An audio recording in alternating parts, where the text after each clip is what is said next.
Ladies and gentlemen, we cordially invite you to turn on your camera in your Zoom because in a few minutes, the ceremony will proceed in no time.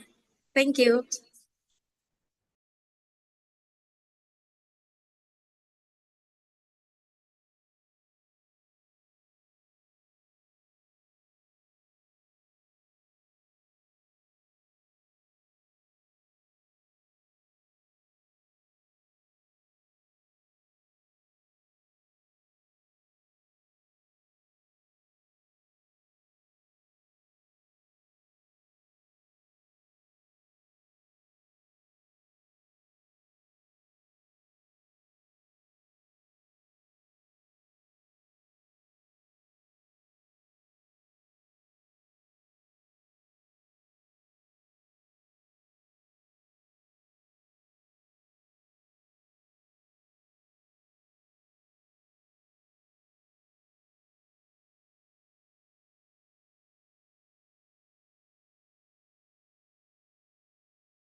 Are we waiting for anything?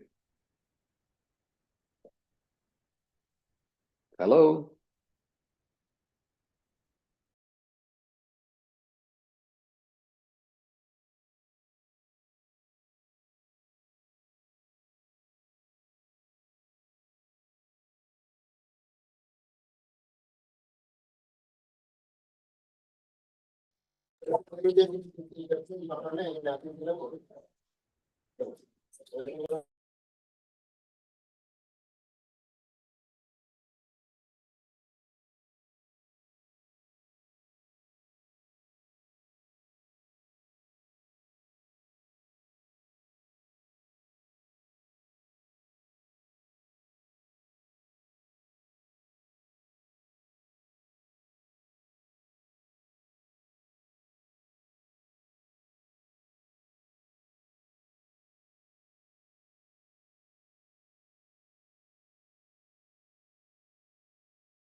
Good morning, ladies and gentlemen. Peace and blessings to us all. The respectable chairperson of the Gen Z Social Worker in Southeast Asia Conference, Mr. Charles De Siva, the Honorable President of the International Federation of Social Workers, Asia Pacific, Dr. Machiko Ohara, the Honorable Secretary of the Directorate of Social We got an Rehabilitation. Stop. Stop.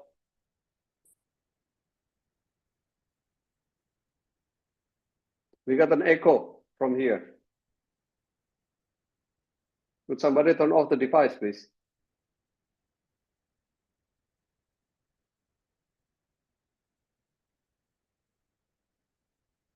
Hello, Pak. Sorry, can you repeat? Yes. We got an echo in the channel.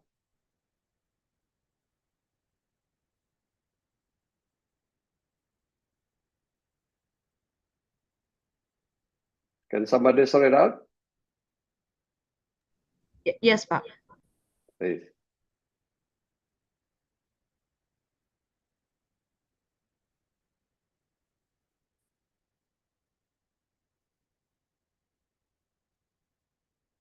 Can you try again, Peter? Morning, ladies and gentlemen. Peace and blessings to us all.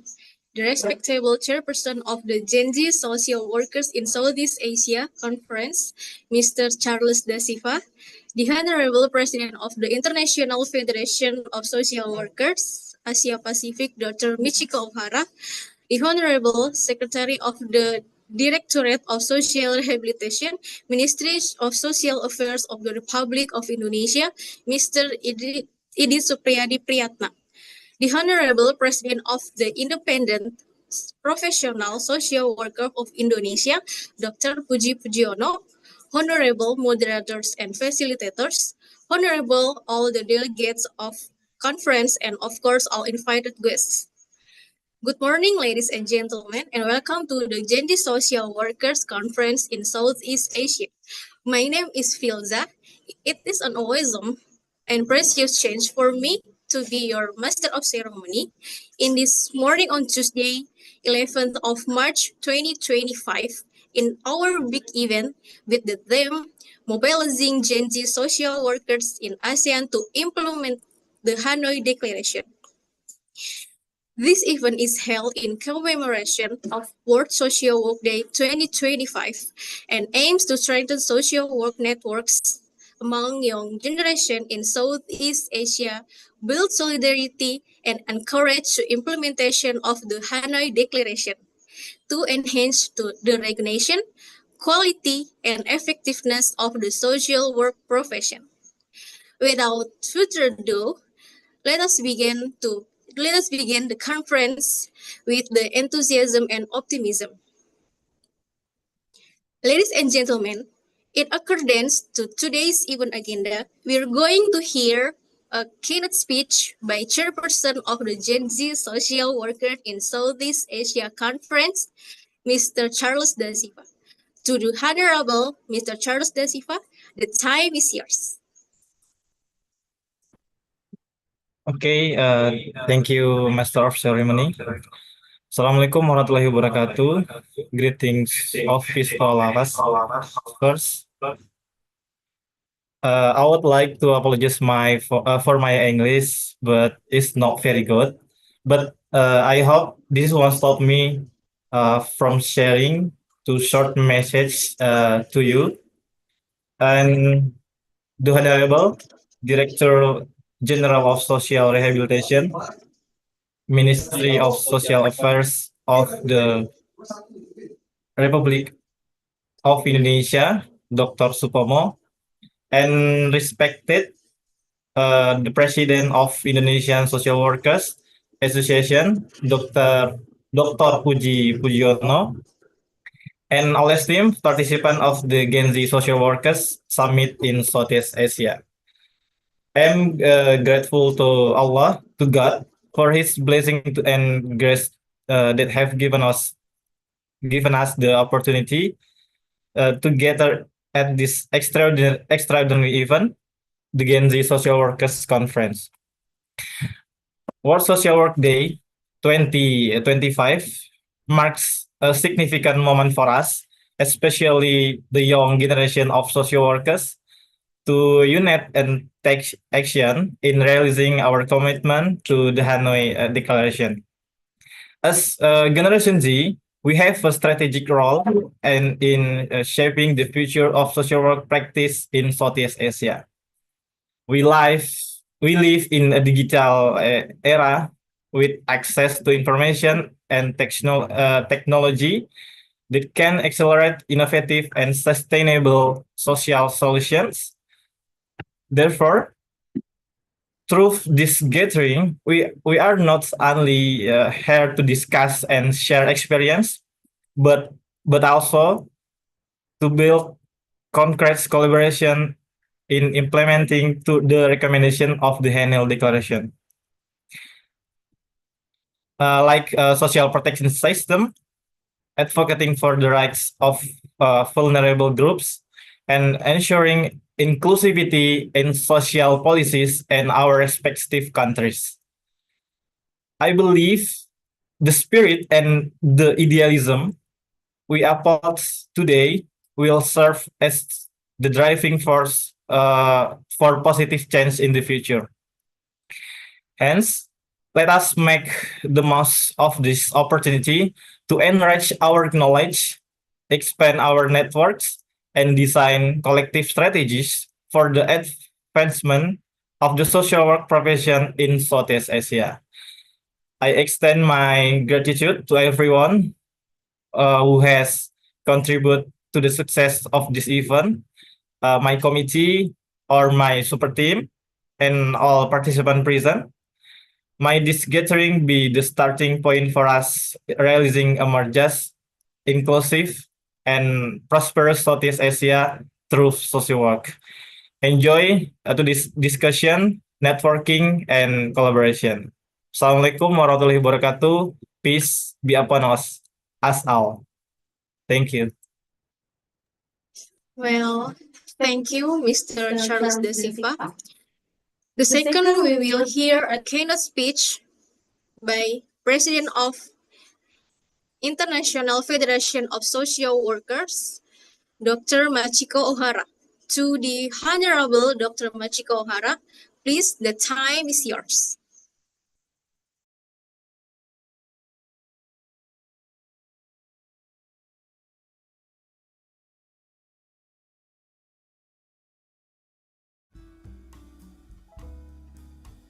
Hello, I am Machiko Ohara, President of the IPSPI Asia Pacific region. First, I would like to extend my congratulations to the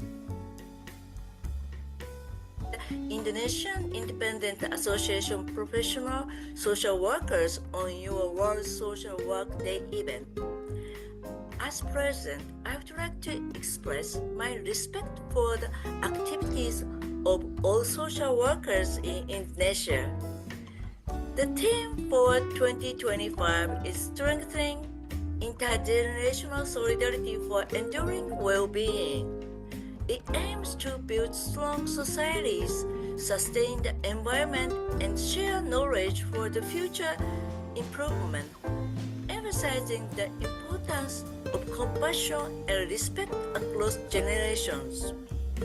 It emphasized the commitment of the social work profession to respect the wisdom of our elders and build connections that empower the younger generation to address today's challenges and envision a better future. Together, we can build a world where compassion and solidarity are the foundation of lasting happiness for all. The Asia-Pacific region is the vast region that leads the world economy, but it also faces various challenges such as economic disparity, educational disparity, political turmoil, natural disaster, and human-caused disasters. In addition, there is a strong awareness in the Asia-Pacific region of the needs for social workers to cooperate across borders to solve these problems. IPSPI Asia-Pacific region aims to cooperate to achieve two goals. The first is to strengthen the network and partnership among social work organizations in the Asia-Pacific region and promote mutual support relationships. Secondly, we believe that collaboration among social work practitioners, educators, and researchers can advance both Asia-Pacific and global social work. We hope that social workers in the Asia-Pacific region will become more united and stronger. We are pleased to contribute to the development of more effective social workers strategies that will improve the quality of life of people in Asia-Pacific region and around the world. I hope that this social work day will be the fruitful one for everyone.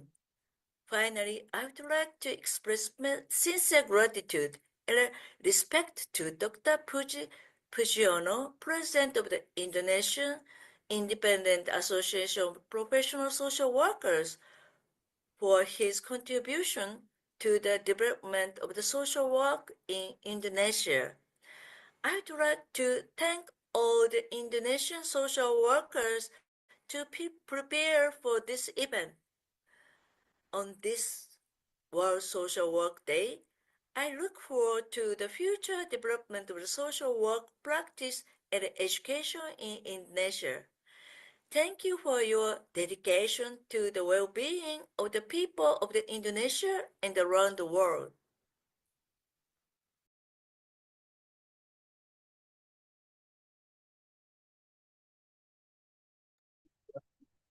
Well, thank you so much to Dr. Machiko Ohara.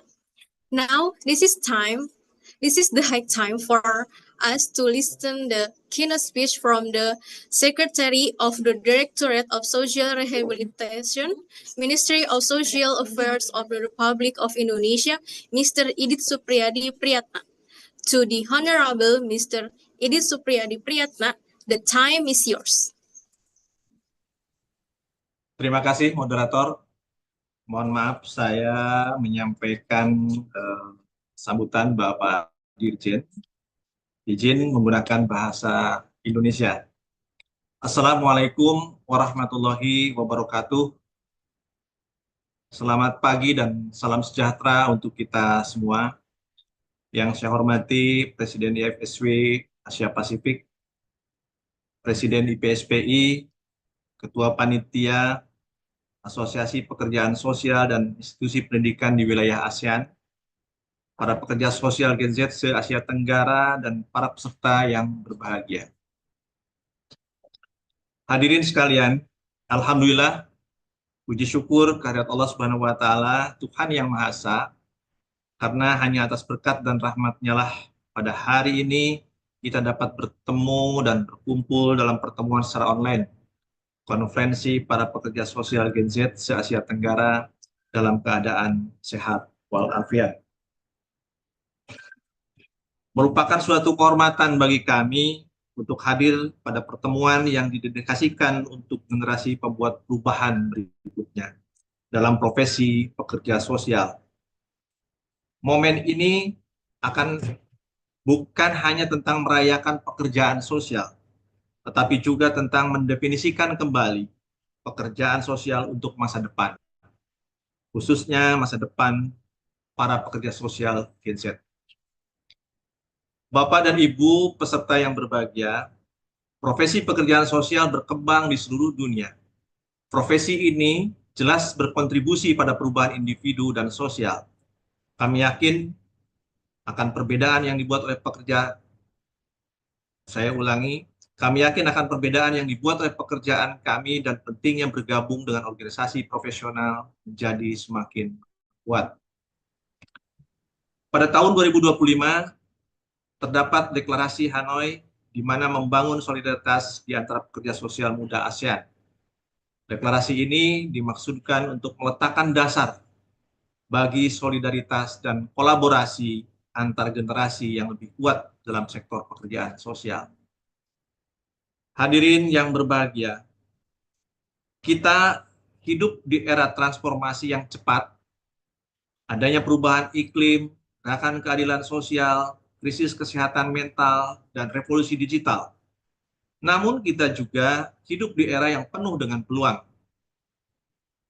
Lebih dari generasi sebelumnya, generasi Gen Z memiliki alat konektivitas dan dorongan untuk mendisrupsi sistem lama dan membangun kerangka kerja yang baru, inklusif dan berkelanjutan untuk perubahan sosial. Gen Z sering digambarkan sebagai generasi yang paling beragam, sadar sosial, dan melek teknologi dalam sejarah, serta tumbuh di dunia mana informasi bersifat instan, aktivitasnya bersifat digital, dan suara-suara yang dulunya merupakan tabu, kini dapat tersampaikan dan diperkuat. Para generasi Z ini juga merupakan seorang advokat, inovator, dan pendobrak batas sehingga dalam bidang pekerjaan sosial. Ini berarti bahwa generasi Gen Z memiliki potensi untuk menembus batas-batas tradisional dan mendefinisikan kembali bagaimana kita terlibat dengan masyarakat, memberikan layanan, dan menciptakan keadilan sosial. Dengan menggabungkan kekuatan lintas generasi yang ada saat ini, setidaknya ada 3 area utama di mana kita dapat melakukan perubahan, yaitu 1. Pekerjaan sosial berbasis teknologi. Platform digital telah mengubah cara kita berkomunikasi dan berinteraksi dengan masyarakat. Dan aplikasi media sosial telah merevolusi bidang ini.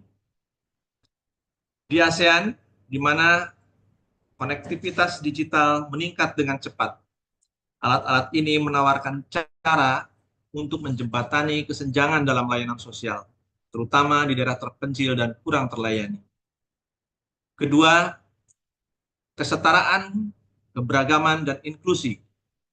Pekerjaan sosial selalu berkaitan dengan kesetaraan, tetapi sekarang lebih dari sebelumnya. Kita membutuhkan inklusi yang radikal. Dalam konteks ASEAN, hal ini berarti mengatasi kesenjangan dalam hak-haknya masyarakat adat, perlindungan pekerja migran, kesetaraan gender, dan akses terhadap pendidikan.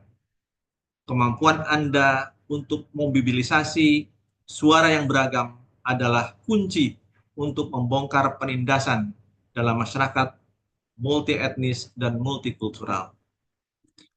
Ketiga, kesejahteraan bagi pekerja sosial. Kita tidak dapat melayani orang jika kita tidak menjaga diri kita sendiri.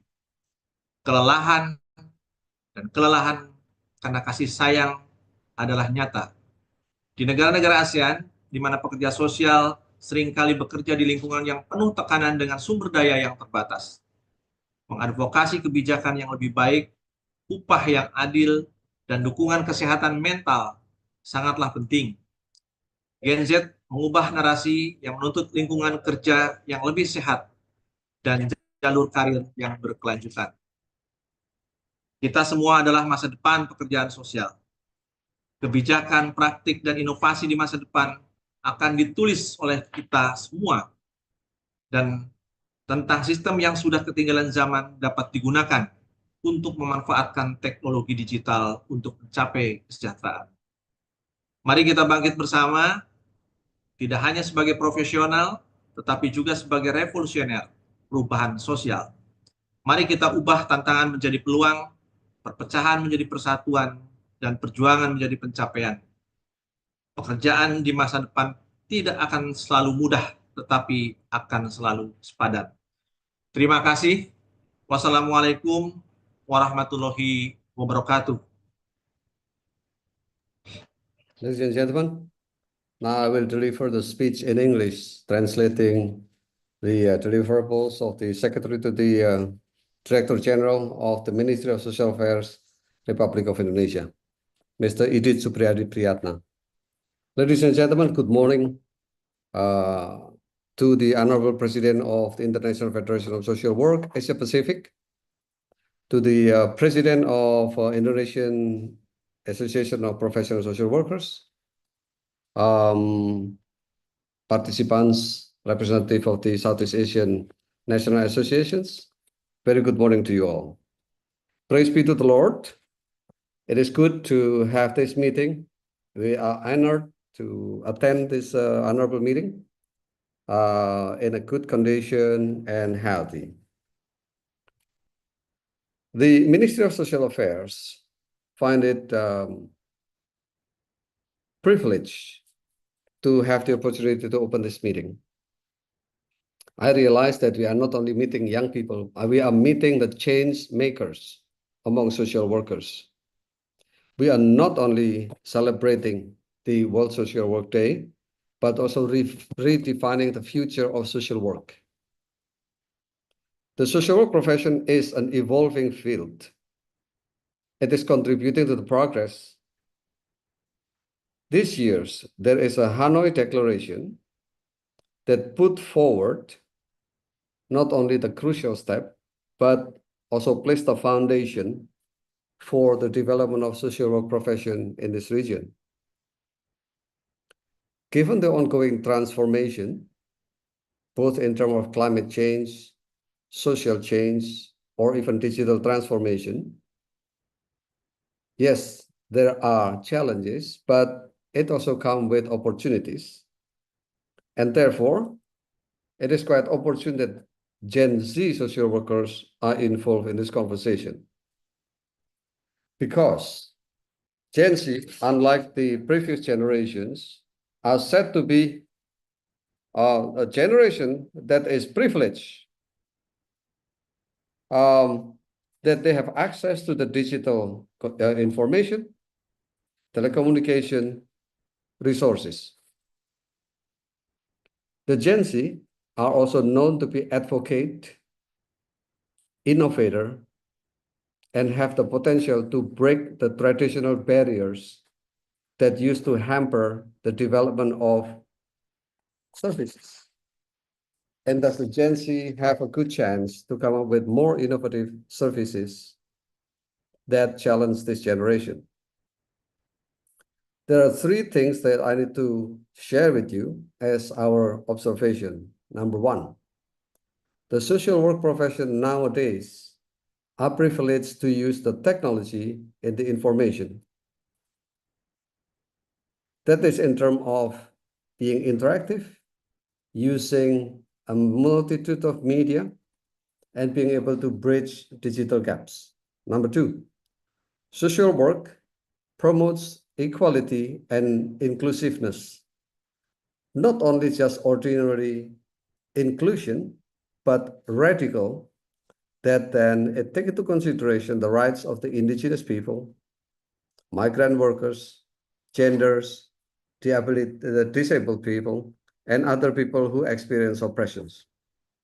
Number 3, the social works will only count if the social workers themselves are in a good well-being.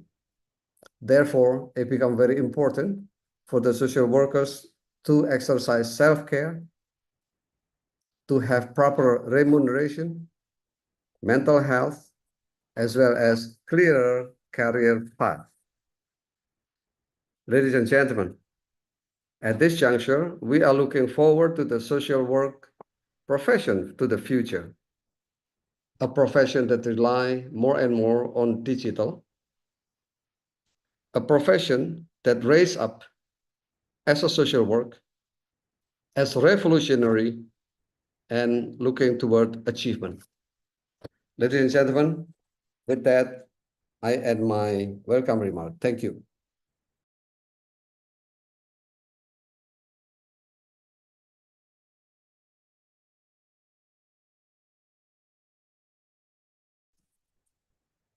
What an enlightening speech. Thank you very much, Mr. Charles De Silva, Dr. Michiko Ohara, Mr. Edith Supriyadi Priyatna for the inspiring remarks and for officially opening the conference.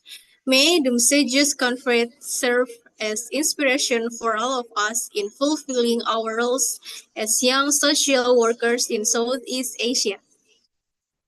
Now, we will proceed to the substantive briefing, which will be delivered by President of the Independent Professional Social Workers of Indonesia, Dr. Puji Pujiono. He will present insights on World Social Work Day 2025 and the Hanoi Declaration and its roadmap for implementation. To the Honorable Dr. Puji Pujiono, the time is yours. Thank you.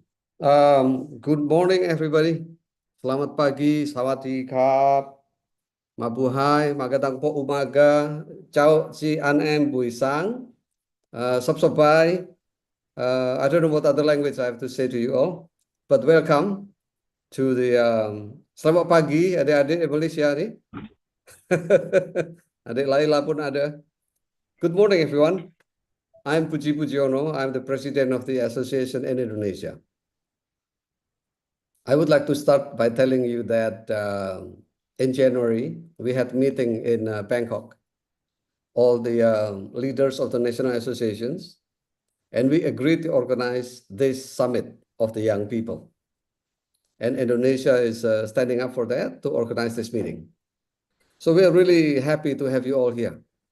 We are all brothers and sisters, and as the secretary to the DG, to the ministry this morning, just now, you are the young people, you are the innovator, you are the revolutionary. You are the one who need to break down the barriers. Me, I'm an old person already. But that's being said though, why do we have to talk about this? Well, can you kill the PowerPoint first, please? I would like to speak to everyone. Can you take down the PowerPoint? I would like to speak to colleague first. Hello. Okay, thank you. Let me just speak to you all first, okay? As your elder brother. Look, the social work profession in Southeast Asia has been here for a long time, okay? In the Philippines, it has been there for many, many years. All right. I was talking about social work in Vietnam in early 90s. We have gone through this process. But we are not sure if our profession is progressing or not. Okay? We are not quite sure. But that's not good enough. We need to become brothers and sisters in truth. Okay? As social workers. So, to cut a long story short, sometime in 2020, 5 years ago in Vietnam, there was a meeting of the head of states, your president, your prime minister, your, I don't know, your king, all right? They met in Vietnam and they were talking among themselves that social work is so important, okay? That social work need to be promoted. That's at the level of the head of state. Your president, my president in Indonesia signed that paper. All right. The Prime Minister of Malaysia signed the paper. The President of the Philippines signed that paper. The Prime Minister of Thailand. Okay.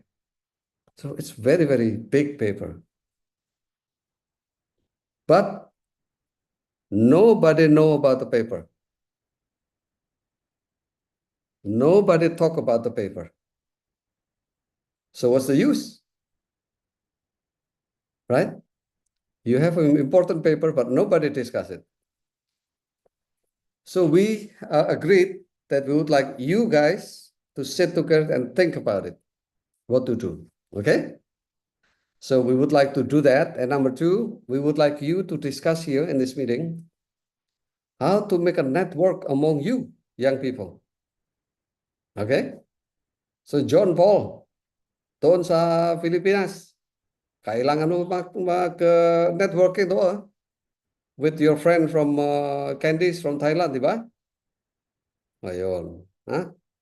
Alfred, you're in Myanmar. You need to know your friends from Cambodia. Right? Isa, taga Pilipinas.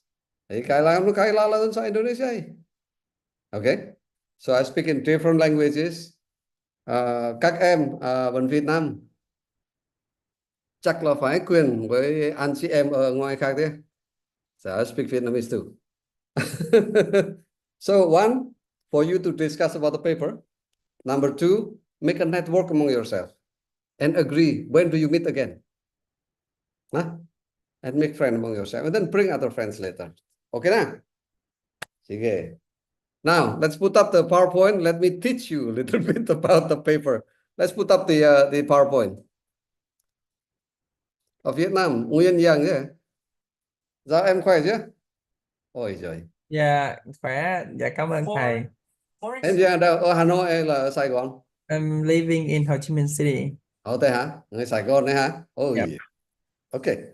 Let's talk about the commitment of the leaders. Okay.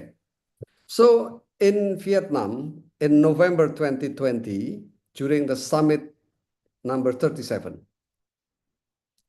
the leaders of ASEAN countries said that the ASEAN community, the Vision 2025 is very important. Okay? Within that vision, there is the Asia socio-cultural community, right? And within that picture, social work profession was said to play important role. To do what? To promote a comprehensive services, not only by social worker, but also by volunteers, by paraprofessional and others. But clearly, the social work as a profession is positioned to be in the leadership role. Okay. So on that, the head of states in ASEAN declared, they promised to one another. They committed to promote social work as a profession, to strengthen the role of this profession, okay, to push for the people-centered development in ASEAN. That's how important social work profession is. Okay. Now, what are the 11 things that they committed to? Number one, your head of states, my president included, they committed to improve the legislation and the policy about social work profession. Okay. So Malaysia, they've been struggling with that law for a long time. your leader has committed to help you to finalize the law. Number 2, the head of state committed to develop a strategic plan for social work. Question, do you see a strategic plan in your country or not? I haven't seen it in my country. Maybe you do, I don't know. You tell us. Number 3, our head of state promised to promote accreditation of training standards so that training for social workers are standardized. Number 4, the interagency coordination for many different agencies that take care of social work, social services, they will be coordinated. Number 5, your leaders, my leader promised to promote, to form, to take care of the National Association of Social Workers. So in Malaysia, you have MASW, right? Ada Lala, betul tak? Ada MASW. In Indonesia, you have IPSPI. In the Philippines, you have PASWI. All of these national associations are supposed to be taken care of by the government. Question, are they taking care of this association? I don't know. You answer. Next, number 6 is your leaders promise to take care of the social workers so that you will stay in this profession. Okay?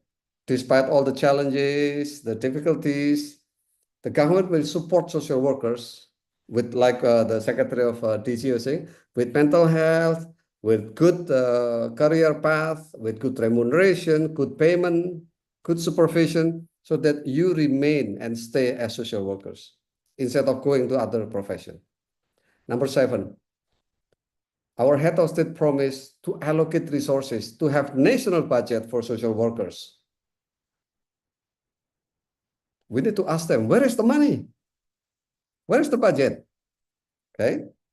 Number 8, our leaders promised to build a regional network.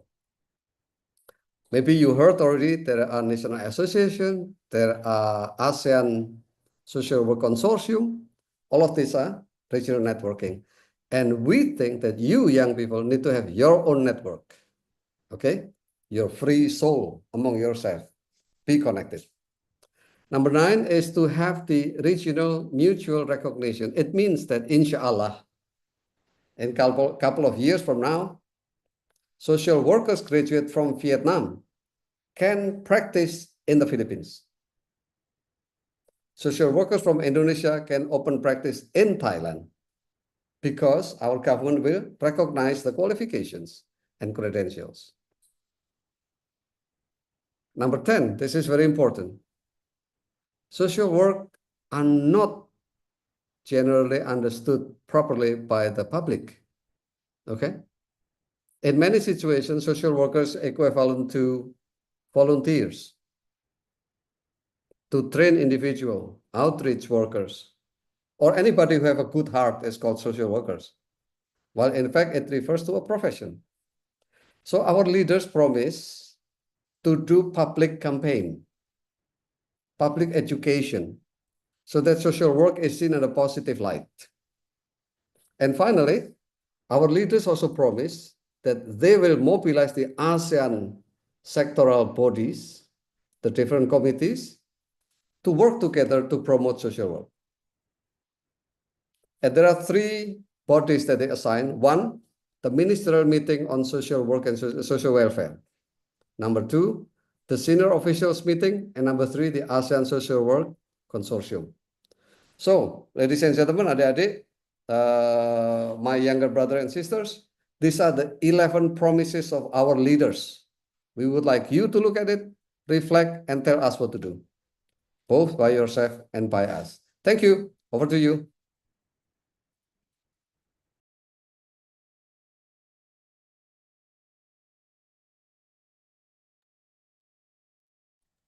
Well, thank you for the informative presentation which has provided us with deeper insights. Well, ladies and gentlemen, now we will start our session on the panel discussion, Country Perspective on the Hanoi Declaration. Now, we move the panel discussion with the theme Gen Z Social Workers in Southeast Asia Speak. In this session, we will hear perspective from ASEAN country representative, including Indonesia, Malaysia, Myanmar, the Philippines, Vietnam, Cambodia, and Thailand. This discussion will be moderated by Ms. Shiba Kafura. To the moderator, Ms. Shiba Kafura, and all panelists, the time is yours. Thank you, Philbeth. Good morning, delegates. My name is Shiba, and I'll be the moderator for this session, where we will discuss about Gen Z perspectives on the Hanoi Declaration, which delegates from participating Southeast Asian country will talk about how Gen Z social workers in Southeast Asia speak.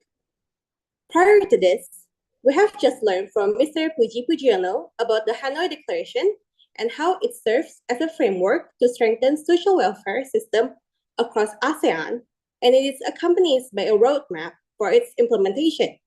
Now, we will hear directly from each delegation on their perspectives and how they see this declaration being implemented in their local context.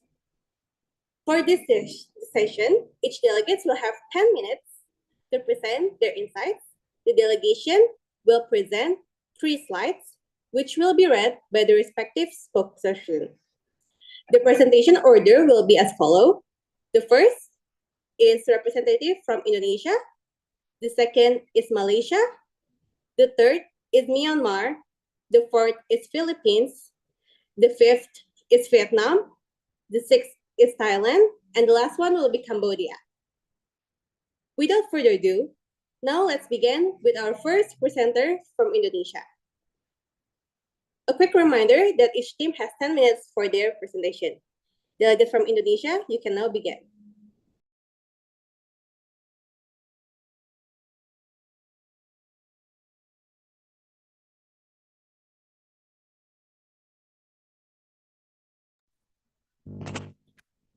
Okay, hello. Good morning, everyone. Let me introduce myself. My name is Zikri, and I'm here with my best partner, Eric Habib and Sofian Hendrawan. We are representing Indonesian delegates and the Gen Z Social Workers Conference in Southeast Asia.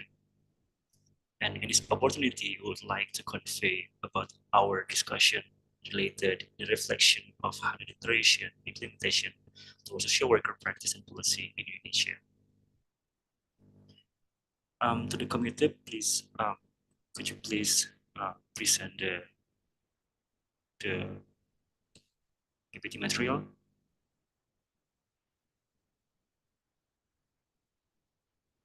Regarding the score.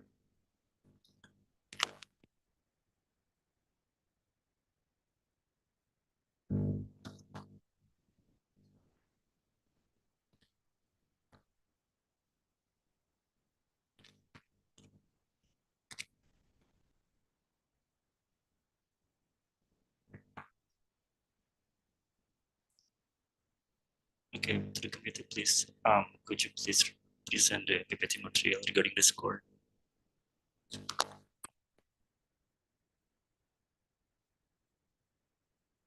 I will continue, yeah. Okay, regarding the reflection on the Hanoi Declaration towards Indonesian social work practice and policy. For the first point, we have legislation and policy framework. For this rating, we give 3 out of 4. Indonesia actually have the practice of social work in Indonesia supported by the variety of national and local policies. There are at least 7 policies and more about social worker and social welfare. First one about law number 11 of 2009 regarding social welfare. Secondly, law number 14 of 2019 regarding social worker.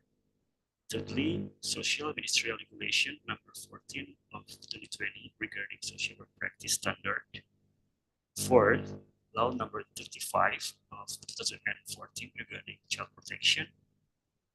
Fifth, law number 8 of 2019 regarding disability, etc. However, we still have challenges to face. One is optimal implementation of regulation, especially in the health, education, and legal sectors. In Indonesia, we have at least 26 focus or target that we have to give as social work services. Unfortunately, like health, education, and legal sectors, we still have no regulation toward that issue. Secondly, the challenge about lack of policies ensuring social worker welfare, such as salary standards and job security. Salary for social workers who work under private sector and public sector is not the same. So we have created the recommendation for our future policy. One is ensuring the effective implementation that I have mentioned before above.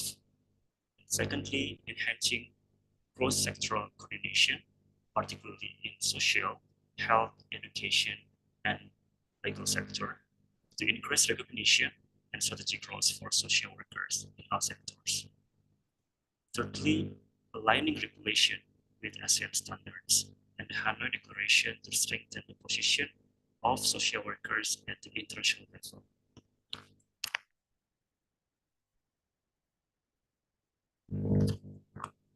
For the second point, we have strategic planning, and unfortunately, we have to give rating 2 out of 4. Basically, Indonesia has a notable example of the global strategic plan aimed to strengthening social work and the country commitment to the Hanoi Declaration on strengthening social work towards cohesive and responsive ASEAN community. However, we still have challenges to face in this section. For instance, no dedicated national strategic plan for social workers, leading to fragmented policies across multiple documents without strong coordination, and weak participatory approach in planning. Social workers are rarely directly involved in policy making. Another recommendation for this, developing a national strategic plan for social workers strengthening based on need assessment and ASEAN standards, ensuring social workers' involvement in policy making and integrating social workers strengthening performance. Thirdly, regarding education and certification, we give 3 out of 4. It is more advanced. Indonesia has standards for basic education, professional education, and competency testing, as regulated by Law Number 14 of 2019 concerning social workers. And we have regulation from the Ministry of Education, Culture, Research, Technology, Number 15 of 2020, concerning the implementation of professional education and competency testing for social workers. Regarding the accreditation, Indonesia has National Accreditation Board for Higher Education that has accredited more than 37 institutions, either in the bachelor's, master, or even doctoral levels. Concerning the registration and licensing, there is a good collaboration between our profession association, IPSPI, and Center for Education, Training, Professional Development, and Professional Certification Institute by the Ministry of Social Affairs. Still, there are challenges, namely inconsistent curricula, because the curriculum may be different across universities in Indonesia, either in a bachelor, master, or doctoral level. And not all social workers are certified. It brings inequality. And then we have also recommendation to strengthen this issue, which are accelerating certification process, standardized the curricula, and then increase awareness and promotion of the social work profession for greater recognition.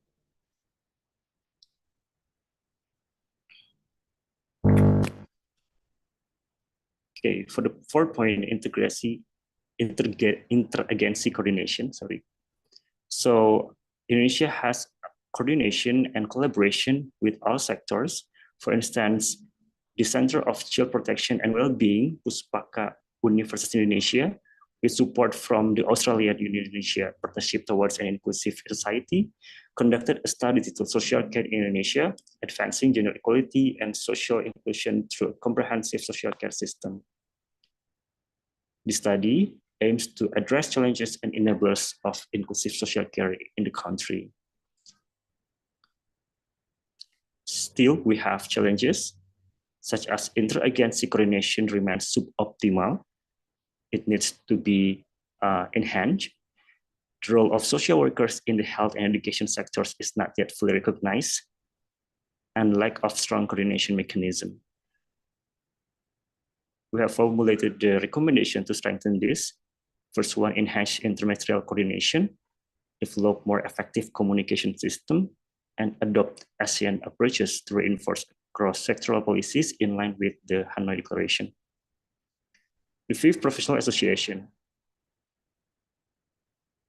IPSPI is the primary professional organization for social workers in Indonesia. It plays a very crucial role in regulating and advancing the social work profession by formulating, upholding, and code of ethics, certifying social workers, and administering the professional oath. There is also a challenge, like membership and participation of social workers in the association are not yet optimal, and still, it can be enhanced the role of association in social worker policy advocacy, expand networks with the private sector and international organization, and increase social worker engagement in IPSPI and other associations. About attention and development, Indonesia supports social workers through career development, continuous training, and effective supervision. Okay, Sukri, your time is up. Thank you so much, Zikir, for your presentation about the social worker, Gen Z social worker in Indonesia. Okay, thank you. Moving on, we have our presenters from Malaysia. Let's give them a warm welcome for Malaysia. You can now present. And also kindly remember to keep your presentation within the 10-minute time limit. Thank you.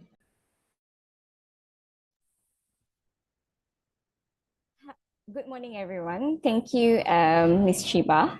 I am Laila. I am representing Malaysian Association of Social Workers and currently attached to Parenting for Lifelong Health, doing more like community work that focuses on parenting. So today I am honored to be here to share Malaysia's reflection on the Hanoi Declaration.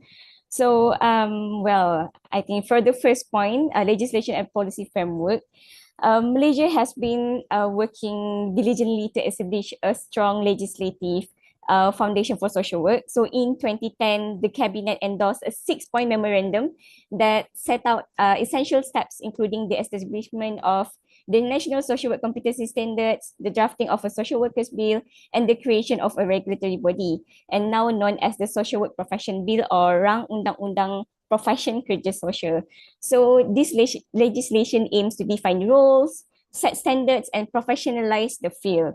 Okay, the drafting process of the Social Work Profession Bill has been actively underway since 2019. It's actually almost 9 years after the memorandum was approved.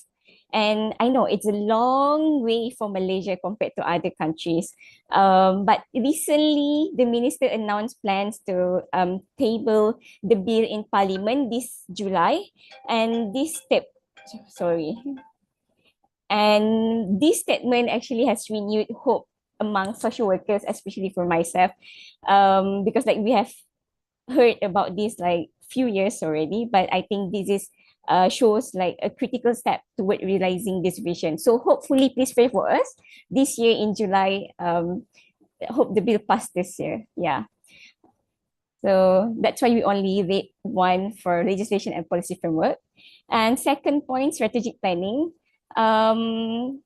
The Ministry of Women, Family and Community Development and also the Department of Social Welfare, DSW, they have aligned their strategic plans for 2021 until 2025 to include initiatives such as competency development, professional recognition, and the creation of a talent pool. So actually, they have a pretty good strategic plan, and I think these efforts shows that they aim to ensure high quality social welfare services nationwide with a focus on strengthening social work practices. Okay. The third one, education and certification. So in Malaysia, we have 11 higher education institutions 7 public universities, 1 private university, and 3 private colleges offer social work programs at various levels, including diplomas, bachelor's degree, and postgraduate studies, producing approximately around perhaps 40,000 graduates annually. So while the Malaysian Qualifications Agency MQA ensures these programs meet quality standards, actually the absence of a formal certification, registration, and licensing framework remains a challenge. Once the social work profession bill is enacted, it will formalize these systems and ensuring social workers are qualified, ethical, and protected under the law. So currently, anyone can be called social workers in Malaysia. Yeah. Number 4, interagency coordination. We know that interagency collaboration is like vital in promoting inclusiveness in social work. So the Ministry of Women has actually engaged with various stakeholders, including MSW itself, to advocate for the social work profession bill. So just for this bill itself, a special project team has been working on drafting the bill. So however, I think there is gaps in this coordination. So maybe moving forward, Malaysia need to foster maybe like a stronger joint policy development, maybe like data sharing, more data sharing, and also integrated service models to create a holistic social welfare framework in Malaysia. Yeah. And number 5, professional associations.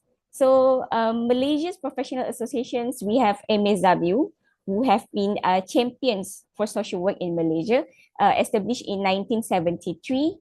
And MSW focuses more on advocacy training for social workers in Malaysia, especially those without social work background. And then in 1996, we have the medical social workers actually decided to form their association called Malaysian Association of Medical Social Officers, where its membership like only open for social development officers working in the hospital setting, while MSW focus on all social work practitioners. So even medical social worker also can apply. But these two actually organizations are key partners in advancing the social work profession bill and also addressing workforce challenges, ensuring the field continues to grow in professionalism and impact. So yeah. And 6, retention and development. Retention and development. So for this one, support for social workers actually varies across sectors. So while the public sector provides structured career development, CSOs, civil society organizations, and the private sector face challenges. So in service training is offered by Department of Social Welfare and the Social Institute of Malaysia or Institute Social Malaysia, but there is no standardized framework for continuous professional development. So although some government agencies and CSOs have supervision structures in place, these may lack formal processes, trained supervisors, or adequate resources. So I think Malaysia, we need to improve on this part. So that is why I would like to, there's still, I think a lot of things we can do on this part. Yeah. And then 7, resource allocation. So actually the primary source of funding for social services for social workers is provided by the government through Department of Social Welfare. So they provide a sort of like fund for programs, advocacy, and training. And also they also provide administrative grant for NGOs that work directly or indirectly with their target groups. So our government did support us. It's just I think maybe we still it's still like limited funding, I would say. We have limited funding. If they increase it, I think we can do a lot. We can do a lot of things, maybe like more development courses, something like that. Yeah. And then number 8, regional collaboration. Malaysia did actively engage in regional initiatives to exchange best practices. MSW participates in ASEAN level forums and partnership, and these efforts strengthen at some point Malaysia's role in the region and also contribute to improving community responsiveness. And number 9, regional professional recognition. Malaysia contributes to ASEAN's professional and academic standards for social work. MSW actually plays a leading role in this initiative, ensuring Malaysia's standards align with global best practices while influencing international policy. So mostly MSW will lead and also work together with Department of Social Welfare and also the Ministry of Women. Yeah. Number 10, public perception. We know that sometimes social work viewed as charitable work. So Malaysia also struggle with this one. And MSW and the Department of Social Welfare, we use our social media to educate the public and also advocate for professional recognition. But I think there's maybe like not really consistent. So maybe because we need to work together in order to like change public perception. We cannot depend on only 2 organizations. Yeah. So social workers itself, we need to like, I think in Malaysia, it's seldom to see social workers speak about their work. Yeah. And lastly, collaborative engagement. I think in this one, Malaysia, we partner with multiple organizations, international organizations especially. So for example, MSW, they work closely with UNICEF, and UNICEF has been a really huge supporter for the bill for the social work profession bill in Malaysia. So they have been supporters in also launch a campaign, Heroes Among Us, which aim to increase visibility of social work profession in Malaysia. So, but hopefully we will get to collaborate with more stakeholders in Malaysia. Yeah. So I think that's all for me. Okay, thank you, Ms. Laila Nasuha. Your time is up. Moving on, we invite the team from Myanmar to present. To the spokesperson from Myanmar, you can now begin. You have 10 minutes to present. Hello everyone. I'm Lawa. Today, I'm very excited to share insight on the development of the social work profession and how we are positioning ourselves within the regional and global social work landscape. So over the years, social work in Myanmar has evolved from informal community-based support to a more structured and professional field. So a key milestone in Myanmar international engagement was the invitation extended to the founder of the School of Social Work to participate in the second international conference of the ASEAN Social Work and Social Developments under the themes of Social Work Horizon, chatting the part with the research and practice in Bangkok, Thailand. These recognitions highlight emerging landscape and leadership in regional social work initiative. Honorable Myanmar has made significant progress in advancing social work profession with notable development in legislation, education, professionalization, and regional collaboration. However, several challenges remain that require strategic interventions and continued engagement. So for legislation and policy framework, I give 4-star. The reason is Myanmar has made strong progress in developing social work profession bill and establishing the Myanmar Social Work Profession Council.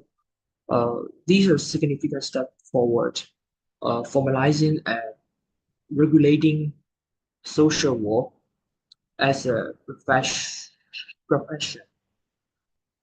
The bill introduced licensing, ethical standards, and accountability, aligning Myanmar with ASEAN's and global best practice. While implementing these challenges remain, legislative framework is where structures provide a solid foundation for future growth. For the strategic planning, the need-based and participatory approach in strategic planning is the strength of Myanmar. And Myanmar is aligning social work policy with ASEAN's and international standards, ensuring consistency with regional framework. However, critical executions and enforcement mechanisms still need to improve. Without clear implementation strategy, regulation may struggle to translate into effective social services. For the education and certification, the launch of the bachelor program in social work at our Naval State Academy and the introduction of the National Social Work Examination for major advancements. However, standardization of social work education across different institutions is still in progress. Expanding certification pathways and ensuring the curriculum align with the ASEAN social work communities competencies are necessary next step. For the interagency coordination, while Myanmar has existing government NGOs and CSO collaboration, there is a lack of strong enforcement mechanisms for interagency collaboration. Many partners exist in the theory but lack structural framework for implementation. So establishing formal working ground and clear communication channel between agencies can improve the delivery of the services. And the professional associations, I get registered because our strategic plan to found the Myanmar Social Work Association is a positive step forward in professionalization social work. However, active engagement in policy advocacy training and networking is still developing, and encouraging social workers to join and actively participate in ASEAN's global professional networks where strengthens Myanmar's position in the international social work community. So why education and training opportunities are improving, the career progression and retention strategy remain weak. Low salary, limited career pathway, and lack of structural mentorship program lead to workforce challenges.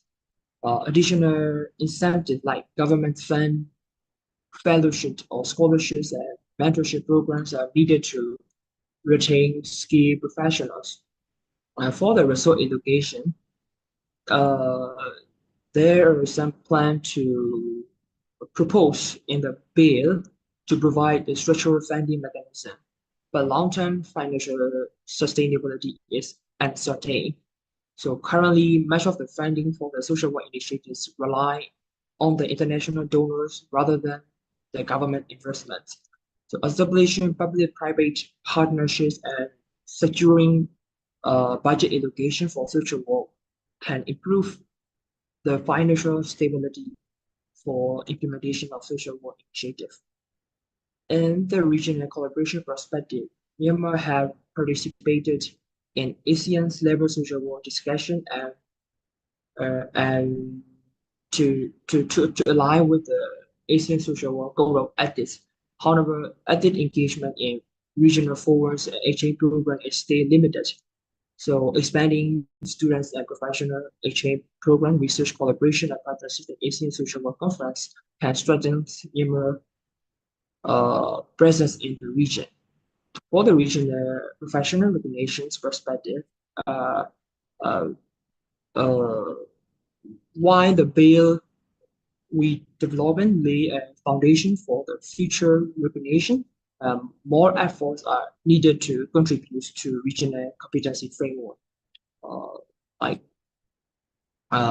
bidding bilateral and multilateral agreement with the ASEAN member states can accelerate regional integrations and recognitions of Myanmar social work qualification. And in Myanmar, public understanding of the social work as a profession is still very low. The NGO have made progress in promoting social work, but awareness campaign, media engagement, and community outreach program need to be expanded. For the collaborative engagement, despite the political and economic challenges, Myanmar is building partnership with a lot of NGOs, social work organizations, and international bodies. The state development social work profession bill also provide the foundation for stronger collaboration, but more structurally aligned with the development partners and international organizations can ensure the impact of these efforts. So leveraging technology for knowledge sharing can also boost the engagement. So in summary, Myanmar has taken significant steps toward professionalization, social work, particularly with the social work profession bay and the establishment of the national regulatory body. We have made progress in education, strategic planning, and regional collaboration, but there are still areas that require further development, such as public awareness, workforce retention, and resource education. So as a result, Myanmar's growing engagements, our organization, the social work, is exploring joint research projects with regional partners and enhancing the online diploma and social work program with international academic support and strengthening institutional with ASEAN social work schools and network to expand collaborative opportunity. So looking ahead, continued collaboration will improve curriculum designs faculty HA programs, expand access to regional training resources and knowledge sharing, and enable Myanmar social workers to engage more meaningfully in the national forum. So by investing in capacity building, policy alignments, and cross-border collaboration, Myanmar can continue to shape a resilient and globally recognized social work profession that effectively address the needs of Myanmar's people and strengthens our regional partnerships. So thank you very much. Thank you very much for your attention. My ASEAN friends. Okay, that's all. Mr. Alfred? Okay, thank Yes. you. Thank you, delegates from Myanmar. Now let's hear from our presenters representing the Philippines. For the Philippines, you can now begin your presentation. You have 10 minutes to present.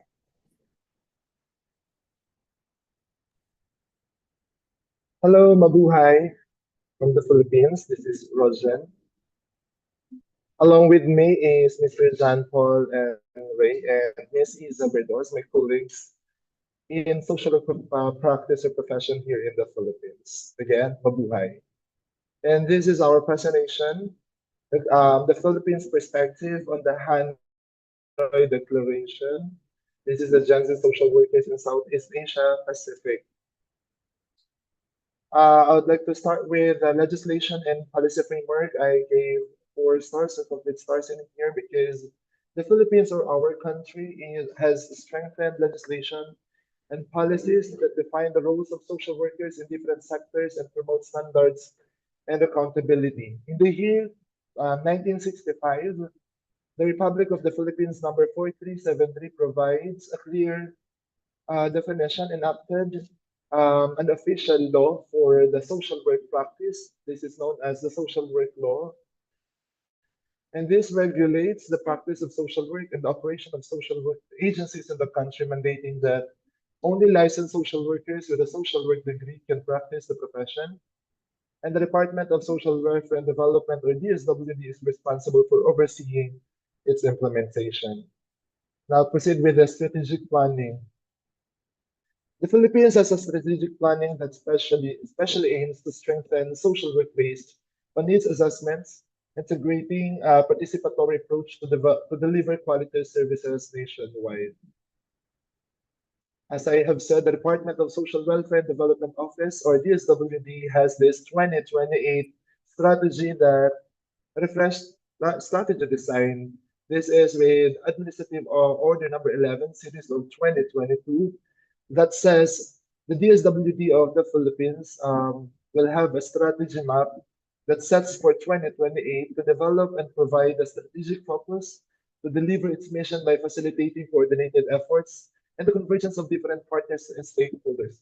This goal is to improve social protection initiatives which will contribute to poverty alleviation. And this objective is the articulation of the DSWD's contribution to the sectoral and societal goals for the Philippine Ambition 2040 and the Philippine Development Plan from 2017 to 2022. Education and certification. I provided 4 slides for this because our country has a standardized social work education and the strengthened accreditation, certification, registration, and licensing system for the social workers. Folks, in the Philippines, we have practice for the aspiring social workers. They have to undergo the licensure examination for social workers after the 4 years. And we have also the continuing professional development or CPD by the Philippine Professional Regulation of Profession or the PRC that requires 45 total CPD units during renewal to ensure the quality of the profession in the Philippines. Interagency coordination, we have the Barangay Council for the Protection of the Children or the BCPC program. This is an interagency coordination along with the local units or LGUs in the Philippines. We have also strong partnerships with government and non-government agencies and organizations here in the Philippines. Professional association, we have 2 major associations that provide support to the social work practice here in the Philippines. It is being said earlier, the Philippine Association of Social Workers Incorporated, or the PASMI, and the National Association of Social Work Educators Incorporated. The retention and development in social work practice in the Philippines. In social work education among learners and aspirants, we have the admission and retention policy of the Republic Act 1473 of the Philippines, the Commission on Higher Education, CMO, in the university policies and guidelines, and licensure examination of social workers by the Professional Regulation Commission of the country. Also, the social work practice has this renewal of the PRC social work license every 3 years with a 45 continuing professional development points or units earned from the PRC or the Professional Regulation Commission accredited training providers. The resource allocation. In our country, there are national association. In our country, there are providers of fundings for national associations of social workers and other initiatives that focus on education and training. To note, we have this Republic Act 10931, also known as the Universal Access to Quality Tertiary Education Act. This is a law that promotes universal access to quality tertiary education by providing free tuition and other school fees in state universities and colleges, local universities and colleges, and state-run technical vocational institutions. This provides the assurance that a student who wishes to study in college has this opportunity with a free tuition, including social work practice. Regional collaboration, the Philippines also has these regional networks of social workers, associations, and consortia to promote the exchange of best practices to improve community responsiveness. Including here is the disaster relief operation, the Mindanao's advocacy for indigenous peoples, the mental health programs, and the likes. The regional professional collaboration, we have also our country involved in the initiation and development of the ASEAN regional professional and occupation standards, ethics and competencies frameworks. The regional social work organizations and associations, including the Philippine Association of Social Workers, or the PASWI. We have also the interregional collaborations, disaster response, and the Disaster Risk Reduction and Management Council, or NDRMC, and the local government units, LGUs, to ensure timely assistance to affected communities. Also, the regional training and professional development, including the regional computing education and workshops, cross-regional mentorship programs. And also, to note, we have collaboration in social services delivery. This means that we have practiced multi-regional case management and resource sharing. addressing regional specific issues, including indigenous rights and cultural sensitivity, regional health and social service integration, and the regional support for disaster-related mental health services. Public perception, I have provided 2 stars for this because despite the acceptability of the Philippines for the social work profession because of the 4-piece program. This is the Filipino program for Filipino who are in the poverty line. This is a program by the Philippine government to alleviate the poverty and assist the Filipino people, especially those who are in poverty line, to have access in social services and support to avail good quality of life. Despite the effort to promote social work profession, there are a lot of Filipinos who are still unaware of the Filipino importance, the social work profession importance in Filipino services. Lastly, the collaborative engagement in the Philippines.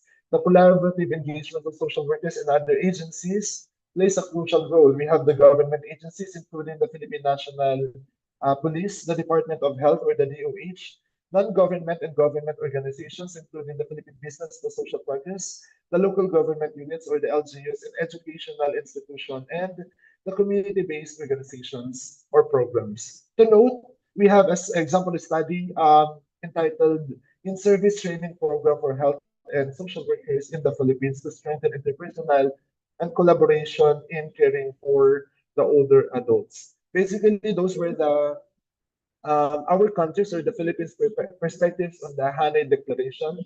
And we are hopeful that this declaration of perspective or the country's perspective in the Hanoi Declaration provides a greater opportunity for the Philippines to also highlight the capacity of the Filipinos to provide quality service and programs among Filipinos through the help and the efforts of the social work community, which are strengthened by our public act that also provides the Magna Carta for the profession. And this is the social work law that provides quality acknowledgement and recognition to the Philippine social work practice. Again, this is Roger Limpiado. With me is Mr. John Paul M. Ray and Bisa M. Bendos along with the Philippine Association of Social Workers Incorporated. Maraming salamat at mabuhay. God bless us all. Okay, thank you, Mr. Rojan Limpiado and friends for the presentation about the social worker in Philippines. Next, we have our presenters from Vietnam. To the spokesperson from Vietnam, you can now begin. Hi, hello everyone. Can you hear me well? Yes, we can hear you well. Okay, great. Actually, I'm on behalf of the team from Vietnam. We have Bảo Ngọc, An Nguyễn, and Tiểu Nhi. This is actually most of them they are Gen Z. I'm near Gen Z, but not Gen Z. But actually we for now we are happy to be here to sharing about the Vietnam situation related to Hanoi Declaration. The first thing related to legislation and policy framework, we make a 3 among 4 score. Actually, in Vietnam, we if we look back 10 years ago until now, it's changed a lot, especially in social work training and also some policy and decisions related to the scope of work of social workers. So we see that this is really developed and positive changing. And near futures, we will discuss about the government and the Congress will discuss about the law, social work law. So that means it will be more positive change for us in the futures. So that's why we give 3 among 4. The second one about the strategy planning Actually, we look back a few years ago. We saw that the Vietnam government, they still make the planning of develop in social development, especially for social work. However, just small policies. It's not really impact it wider. So even we still have, but it's not really strong and impacting wider public. So that's why we give 2 score. Regarding with education and certification, for now in Vietnam, we have more than 50 university and college where training social work in different level, including vocational level and college and university and bachelor's and also master and PhD. So for now we have 2 institutes have PhD in social work program. So that's why, and they are really a support for them for those who are graduate from bachelor. So that's why we give a 3. Interagency and coordination, we give 3 because we saw that they are really wider collaboration and integrate. It's not only about the social issue in one field, but they apply the social work in different field of work. Like example, they give not only in education, in school, in healthcare, in the NGO, non-government sectors and public sector also. They involve all of this in some, like example, community development, climate change, gender equalities. So that's why we give 3 score. Related to professional association, be honest, now in Vietnam we don't have one association for social workers, but in the south and in the north and the south of Vietnam we have 2 kind of association. The first is especially in the north, they have they call it the Vietnam Association of Vocational Training and Social Work Career.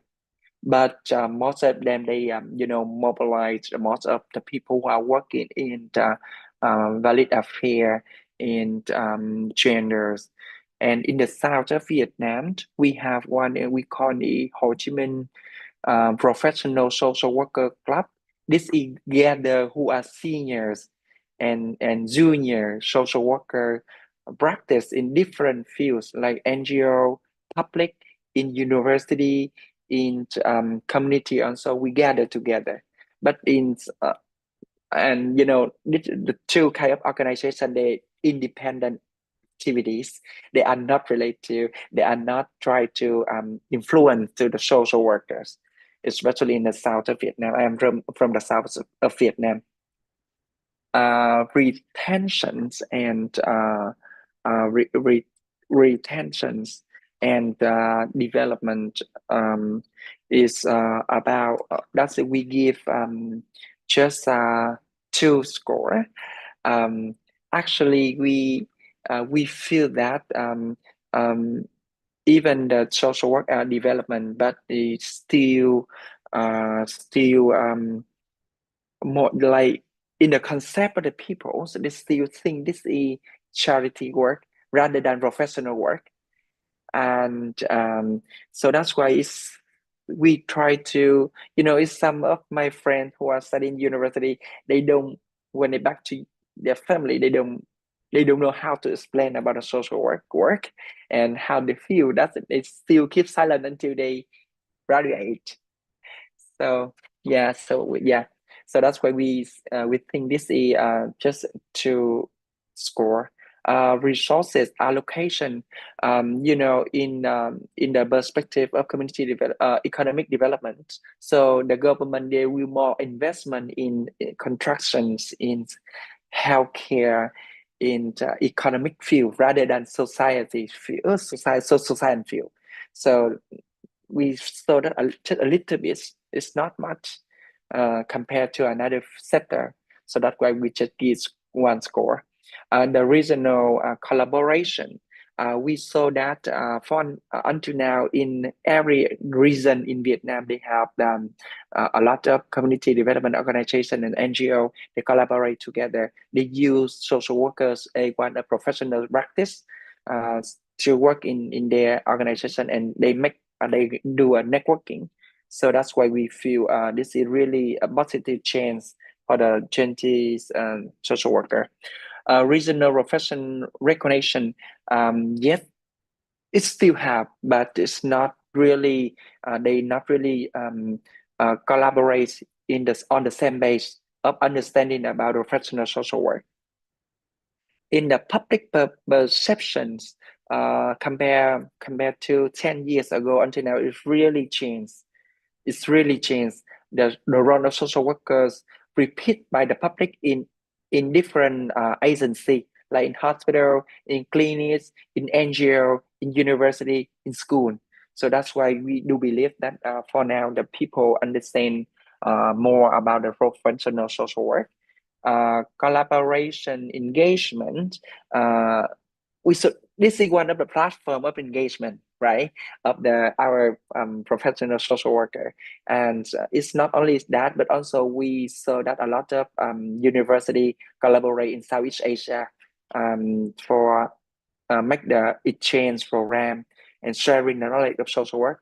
And some, like example, in Da Nang University, they have the International Social Work Conference with 4 institutes collaborate together to engage and sharing the lesson learned about how to develop social work in their country. So that's why that's on just a quick sharing our experience. So thank you very much for your attention and welcome on the question. Thank you. Okay, thank you to Mr. Giang Nguyen and the Vietnam team.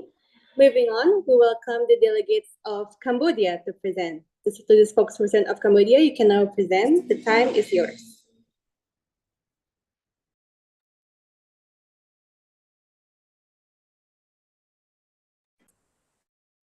Hello. Moving on, we welcome the delegates of Cambodia to present.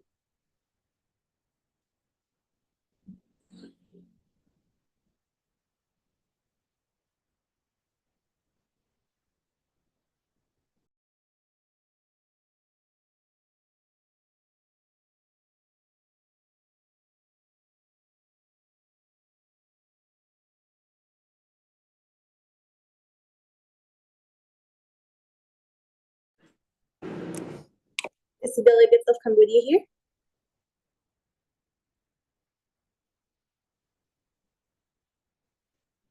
Okay, we can move on to delegates from Thailand first. The delegates of Thailand, you can now present. Greetings, everyone. My name is Tanisa Akarapantavi, and I'm a delegate of Thailand. So for our presentations, I would love to start with the 11 commitments and what Thailand have done so far. Firstly, I would like to start with the legislation and the policy part. In 2013, the establishment of the Social Work Profession Act in Thai have been done. This act has evaluated social professionals in Thailand along with the social worker codes of ethics. Both work collaboratively to create a standard for social worker in Thailand. And this is like the huge movement of like Thai social workers. Later on, about the strategic plan, after we have the act, we have established the Social Worker Professional Council, which they have a committees that come from the election of social workers member within the council. They are responsible for generating a strategic plan for social worker development and standard setting in Thailand. In terms of our certification training standards, nowadays there are 2 primary schools of social workers where you can obtain higher education in social work. However, many universities offer social study relating to social work and social services. Meanwhile, Thailand Social Worker Professions Council is responsible for training and developing social workers and providing licensing for people who wish to enter the social worker field. However, as I said earlier, we have only 2 main schools of social work in Thailand that obtain higher education. So there also a volunteering training happen in Thailand. The Ministry of Social Work Development and Human Security is the main responsible for volunteer training. They also provide many specialized programs for volunteers, including elders, disabilities, and child protection services. In terms of interagency coordination, Thailand Social Work Professional Council work closely with the Ministry of Social Development and Human Security and the Ministry of Public Health, because these two ministries is the ministry that have the most social workers. Thai social work also have a strong coordination with the intergovernmental organization such as IOM, UNHCR, and UNICEF to elevate our clients' well-being. There is also an integration between government agency, NGOs, and INGOs to ensure the best interest of our clients in every field across Thai social workers. In terms of the National Association of Social Worker, as I said earlier, Social Work Professional Council is the leading Thai social work association. We also have Thai Association of Social Workers and the Thai Medical Social Worker Association as a formal way for association for Thai social workers. However, there are also an informal association across social worker universities within the university itself and also across university to maintain the network between younger generation of Thai social workers. In terms of retention and professional development and resource allocation, as I said earlier, Thai Social Work Profession Council and the Ministry of Social Development and Human Security offers several trainings programs for social workers. Thammasat University, one of the oldest university on social work, is another key organization that provides professional development for Thai social workers through seminars, article publication, and trainings. In terms of regional networking, Thailand actively participates in regional social work networks such as the Asian Pacific Association of Social Work Education and the ASEAN Social Worker Network. We try to fostering collaboration with the neighboring countries to address common social issues. Thai social work also engage in cross-border initiative, research, and training program with the international NGOs, UN agency, and the regional institutions. This partnership focus on improving social welfare, sharing best practice, and enhancing skills in areas like mental health, disaster response, and child protection. Through this regional network, Thailand strengthening its social work profession and contribute to regional development while also learning from other countries' experience, with the main purpose of containing and believing in cultural differences.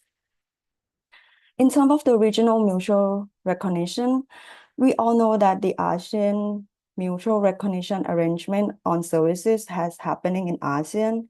This agreement, of course, allow social work to work elsewhere in ASEAN. However, we do know that they are challenging in terms of cultural competencies. And I also agree with other delegates who have said earlier about that we still lack of the exchange between social work, especially young social works across our region. With that exchange might create more opportunities for all social workers to work across ASEAN.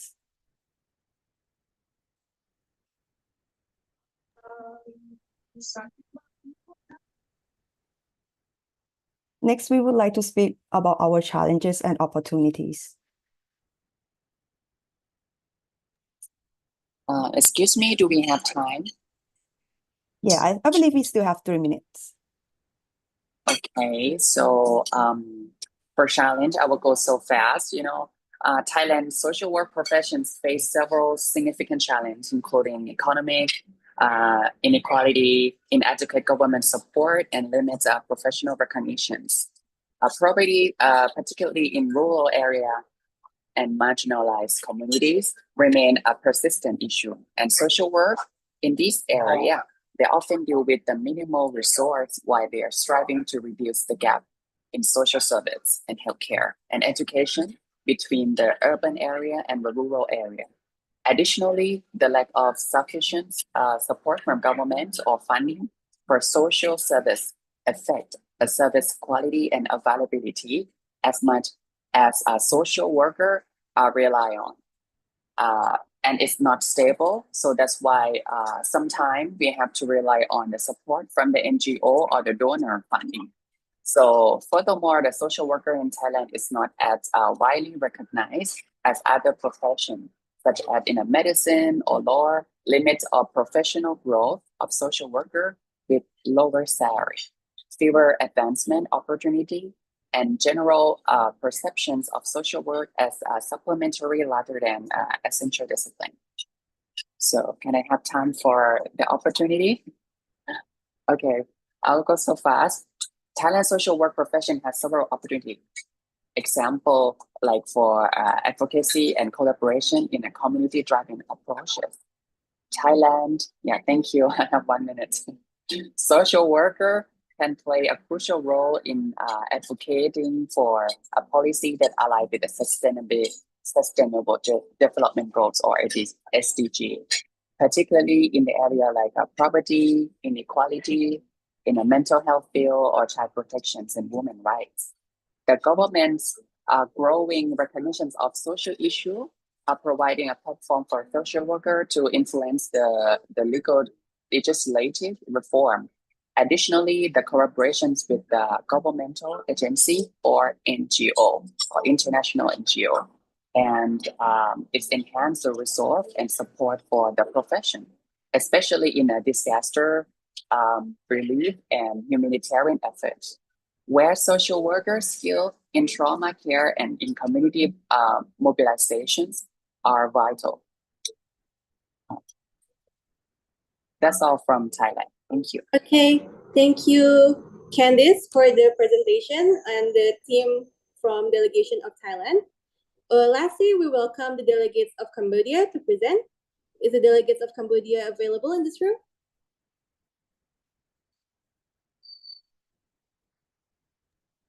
Okay. Hello, everyone. Can you hear me? Okay, the time is yours. Okay, thank you very much. So I would like to present about the 10 points about social work in Cambodia. So first of all, I would like to introduce myself. My name is Din and I am a social worker. So number one, I would like to share about Cambodia is the legislation and policy framework for social work in Cambodia. Cambodia has established an abbreviation framework to support social workers with its national social protection policy framework, or we can call NSPPF, National Social Protection Policy Framework from 2016 to 2025. The National Social Protection Policy Framework outlines a long-term strategy focusing on social assistance and social security. It's aimed to build a sustainable social protection system that reduce poverty, vulnerability, and inequality while changing human resource development. Key goals include expanding coverage, improving system integration, and promoting financial sustainability to drive long-term economic growth and social welfare. National Social Protection Policy Framework. The update NSSPTF 2024 to 2035 would strengthen and expand Cambodia's social protection system. It shifts from an approach based on resource to one based on life cycle risk, ensuring impartial protection for all citizens. So we go to number 2, strategic planning. The strategic planning, Cambodia has developed a strategic plan to enhance the social service workforce focusing on capacity building and professional development. Here are the key components. Strategic plan for social service workforce 2021 to 2025. The Ministry of Social Affairs, Veterans and Youth Rehabilitation has outlined a strategic plan for training social service workers. This plan aims to strengthen the capacity of social service workers to provide professional and ethical service to vulnerable population. Goals. Number one, development of training curriculum, creating comprehensive education programs, and training package for social service workers. And number two, training and efficiency improvement, providing professional training to expand the skill and efficiency for social service workers. And number three, we are going to the capacity building, strengthening the overall capacity of social service workers to meet the needs of clients. Strategies plan for social service workforce 2022 to 2031. In addition to 25 plan, has launched a strategy plan for 2022 to 2031. This plan aims to expand the national and subnational social services workforce by increasing the previous of social service and ensuring professional and ethical service delivery. And so we go to the number three, education and certification in Cambodia. In Cambodia, education and certificate for social workers as essential to ensure that they are well equipped to address social issues and support vulnerable population. Here are some key education program. Royal University of Phnom Penh, or we can call RUPP, the firstly of social science and humanity at RUPP offer a bachelor degree of art in social work and a master of art in social work. And number two is National Institute of Social Affairs, or we can call NISA, in collaboration with the Ministry of Social Work, Social Affairs, Vulnerance, and Youth Rehabilitation, offer training program for social service workers. And number three is Santapol Institute. The locate of this institute is in the Kau province, and also it also my school also in the university. And certification and training curriculum. Cambodia has launched a comprehensive training curriculum and master training plan for the social service workforce. This curriculum focuses on child protection and aims to equip social workers with the skills necessary to protect Cambodia's most vulnerable children. And professional development continues. Professional development is encouraged through various training program and workshop. So we go to number four, interagency coordination. Interagency coordination for social workers in Cambodia involves collaboration between various government agencies, NGOs, and international organizations to provide a bridge social service. Number one is partnership program for the protection of children. And number two, strategic plan for training social service workforce 2021 to 2025, and UNICEF collaboration. Professional association.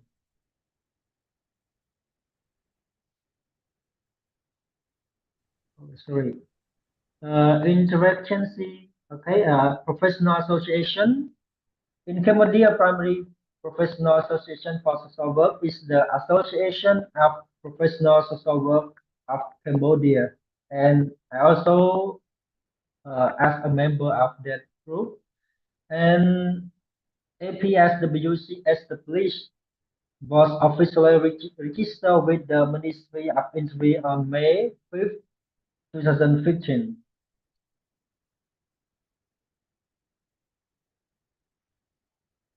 Okay, we go to number 6, retention and development. Retention strategies, number 1 is professional development, and number 2, career. I don't want to detail about that each point, but I would like to describe combination of all of the points, and I don't to have to summarize. Retention development for social work in Cambodia, retention strategies, professional development. Number 2, career advancement. Number 3, supportive work environment. Number 4, recognition and incentives.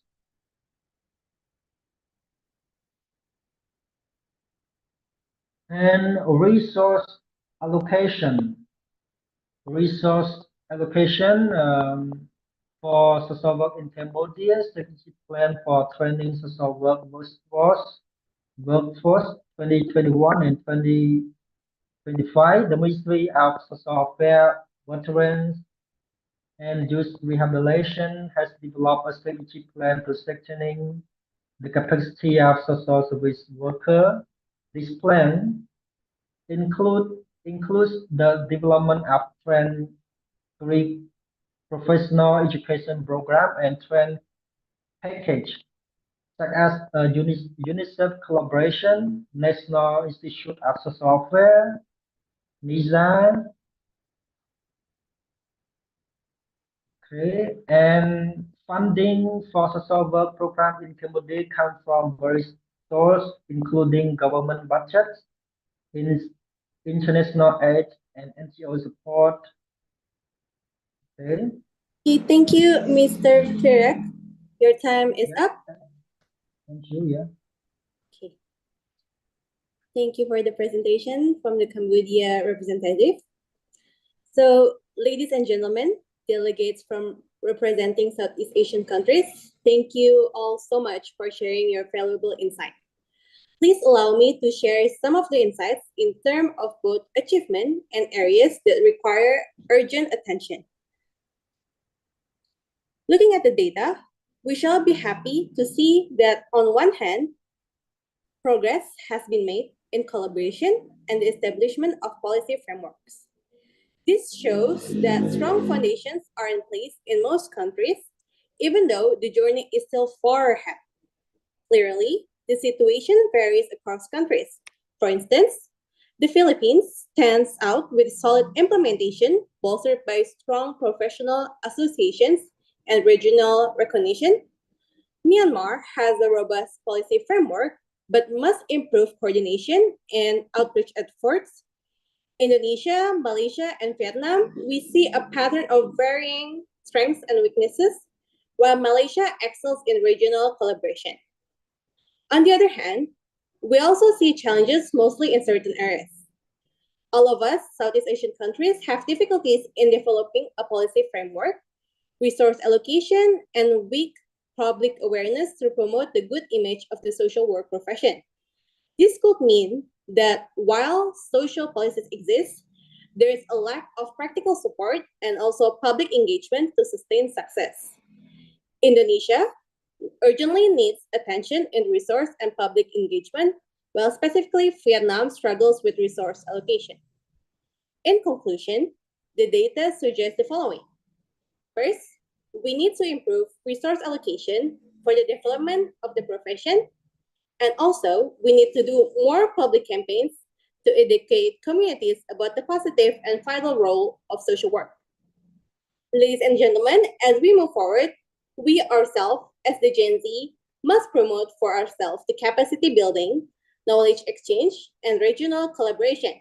and we can uphold the spirit of the Hanoi Declaration and continue to the better of the social work profession in this region. I thank you. So the session for the Gen Z social workers speak to implement the Hanoi Declaration is over. Next, I would like to invite Ms. Sandrina as the Master of Ceremony. Thank you.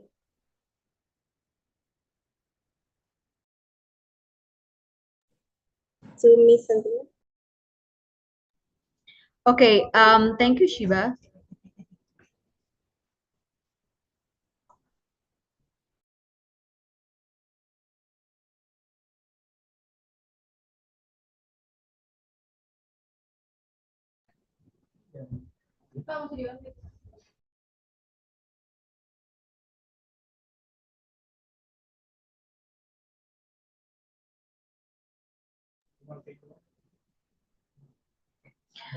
Hi, everyone.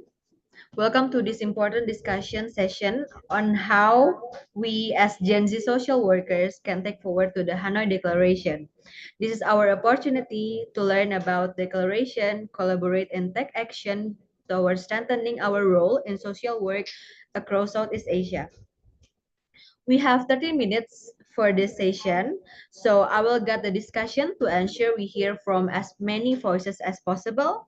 We shall attempt to respond to 3 key questions, which are: first question, next slide please.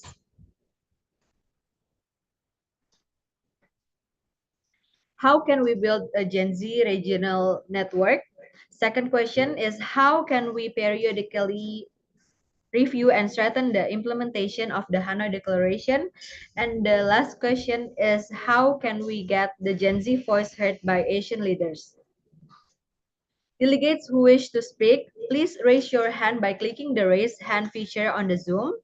Please make sure to lower your hand after you finish speaking, and make sure to mute your mic when you are not speaking. Please keep your response short, around 1 minute, so that we can accommodate as many perspectives possible. So let's get started. Let's start with our first question. How can we build a strong regional network for Gen Z social workers? Next slide, please.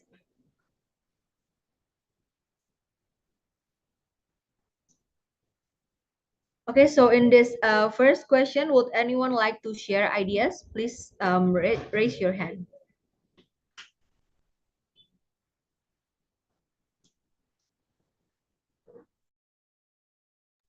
Okay, Mr. Giang from Vietnam, please, the time is yours. Thank you.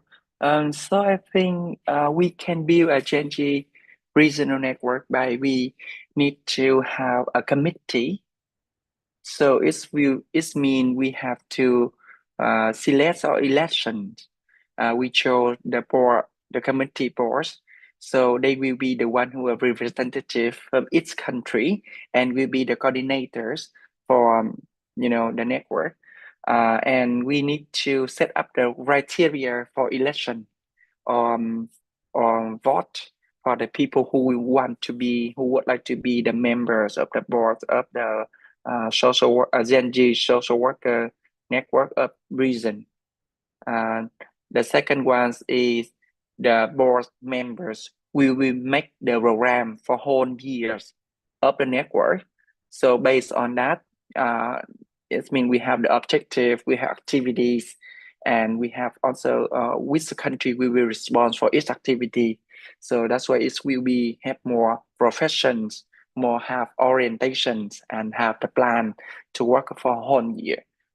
This is my idea for that, and I think most of the times to work remotely, but we try to set up a year. We have in-person meeting together. It will be great for explore together, and for the member can to see the real situation of each country. Yeah, this is my idea for the build the network of the Gen Z regional network.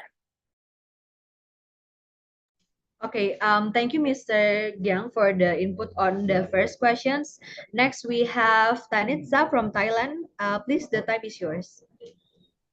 Yeah, when we're speaking about building network, I was kind of like remind me of creating a meaningful participations. So in terms to create a meaningful participation as well as network, there was like 4 elements that I thinking of. Firstly is having the space. Second is the way to participate. Thirdly, who is gonna be our audience after we have our network. And lastly, how we're gonna convincing everyone to join our network. In terms of like having the space, it could be committee as well as like I was also thinking about the informal way of how we can networking between each other. It may be like having a camp or maybe having a space where social workers across our region can come and even just having a chat. Or it could even be as a peer supporting groups to support social worker across our regions. And in terms of participations, I was thinking about multiple ways of participation because some people might enjoy in like formal participation like this meeting, or maybe informal participation like online surveys. The most we can gain is people voice, the better that the networking will work. That is for my belief. And thirdly, about the audience, I think that in terms of creating our network between Gen Z, we also thinking about who is gonna be the audience that us Gen Z would love to speak to, who is gonna come to listen to our plan and strategies, who gonna take the accountabilities of our plan and our work. So that it's the audience. And lastly is how we can convincing us Gen Z to join the network. I thinking about maybe like in order for people to come and networking, they might need something in return. And what our network can offer, it might not be only friendships, but it might also be networking of how can we train social worker across our regions and how can we spread more of information on social workers across our region in the future. So that is my feedback on this. Thank you. Okay, thank you so much, Tanitza, for your inputs.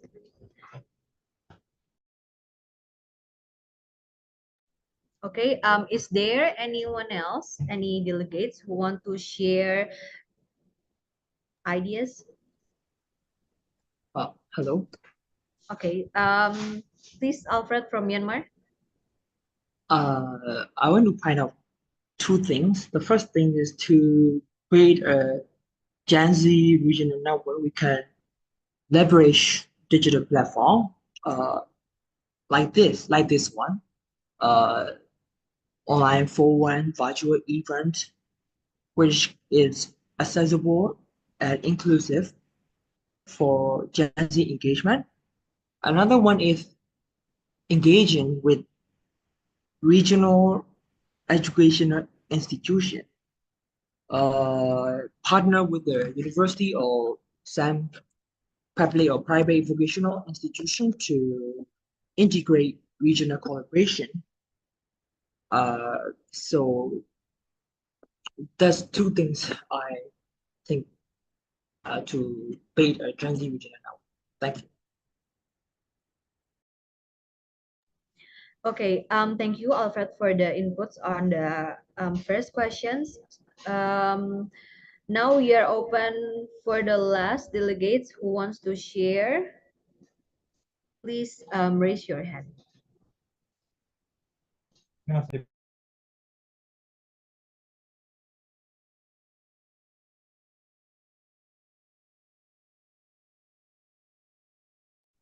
Okay, Mr. Giang, please, the time is yours.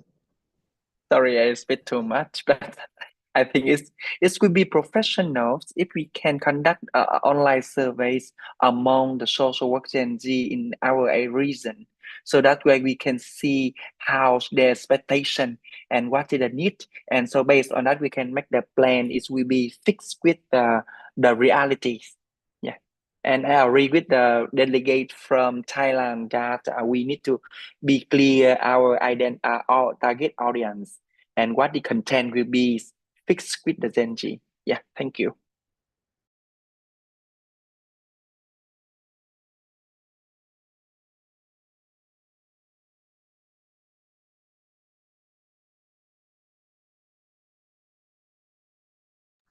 Okay, thank you so much, Mr. Gyang, for the last input on the first questions.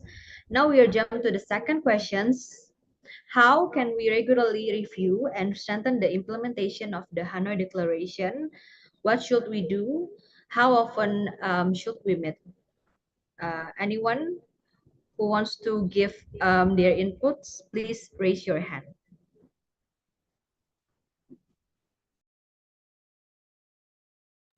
Okay, please, Layla from Malaysia. I think we can do like workshops, like maybe like focus group discussions to actually review together. Yeah, and maybe I think how often? Maybe we can do like once a month is a lot, I think it's actually. So maybe um either once in 2 months, maybe we can meet and maybe we can do workshops. Like maybe with students we can have like different workshops, and then like we maybe like those who already just graduated from the university, we can do like one workshop with them so that we can get their perspective on this, and also like how we can actually strengthen this. Yeah, I think that's all for me.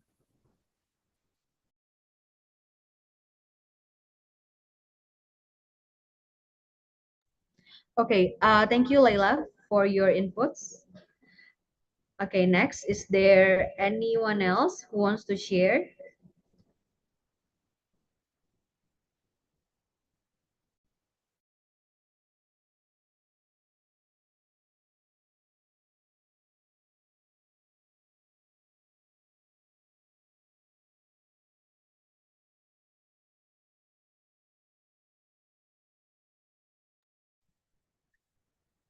Please.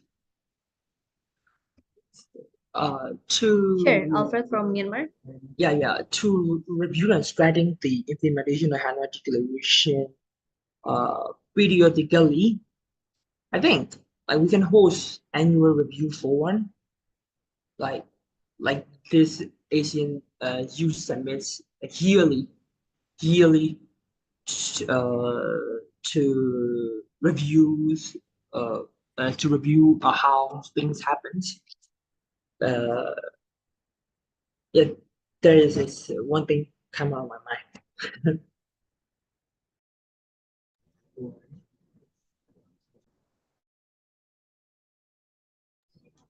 Okay, thank you, Alfred, for your input. And next we have Tanitsa from Thailand, please. Yeah, I mean, I was kind of thinking about like the border review that we might could also achieve. Maybe we can partnering with the IGOs or like UN agency who have resources in terms of like reviewing, because I do know that they have some reviewing going on, especially in terms of like child welfare system. And another possibility is that I believe we could also do after hearing from all delegates is that partnering with universities in each country who specialize in social workers. I believe that in that way, they might have like professor or students as well as social workers who graduate from those universities to participate in workshops, and also may help the review become like a stronger review and may find another way to strengthening the implementation of the Hanoi.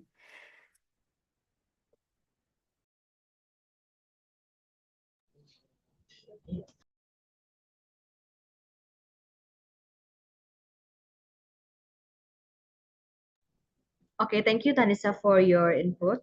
Next, we have Mr. Giang from Vietnam.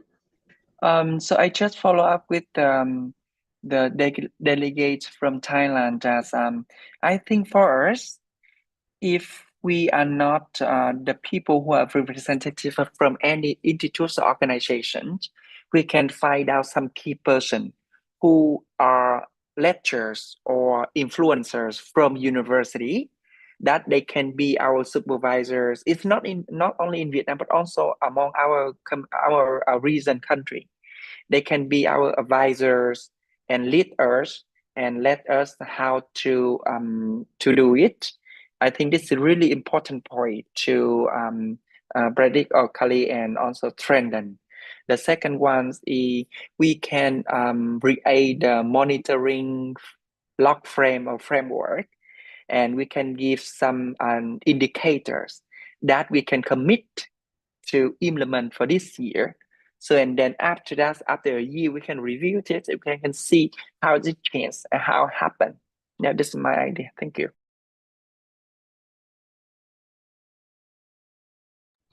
Okay, thank you, Mr. Giang, for your inputs. Maybe next we can hear the statement from Indonesian delegates.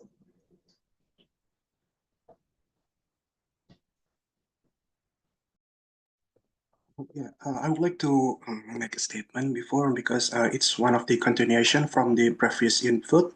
After partnering with the university's key person, we need to do some review survey and assessment to the social worker in each countries regarding to the Hanoi Declaration implementation. So we can understand what is that can be improved in the Hanoi Declaration itself. Can it be implemented in every country?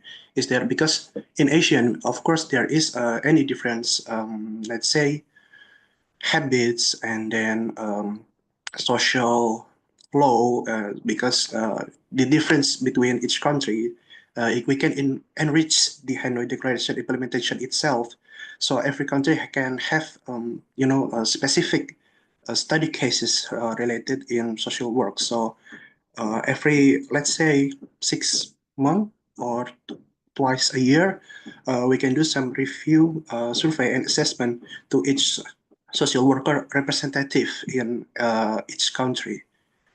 Maybe that's one of my input. That's from me.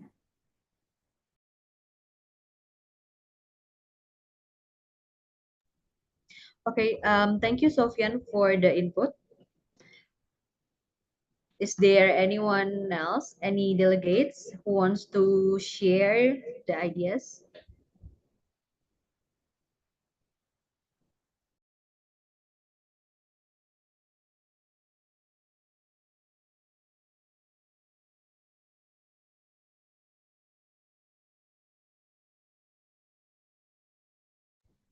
Maybe we can hear from Philippines delegates. Hello. Hello again. This is I have here some delegates, and we agree with the previous comments and insights about how can we periodically review and strengthen the implementation of the Hanoi Declaration. I believe that engaging other Gen Z social workers could do a huge influence in the implementation of this. And if we were able to create a committee like a committee from us, since we have started already creating committee with WhatsApp, I guess we can continue that, and we have to make an update for us to be for this to be more aware of what's happening, and we could do a lot of activities such this virtual conversations and dialogues, so we can create more participate for this space for us to engage more. Thank you.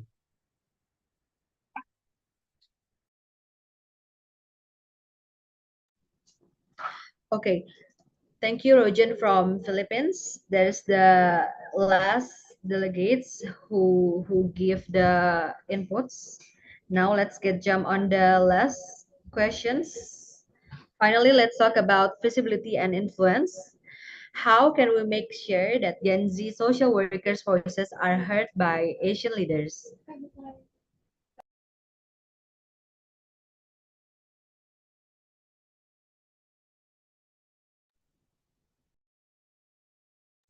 Okay, maybe I will reply the question.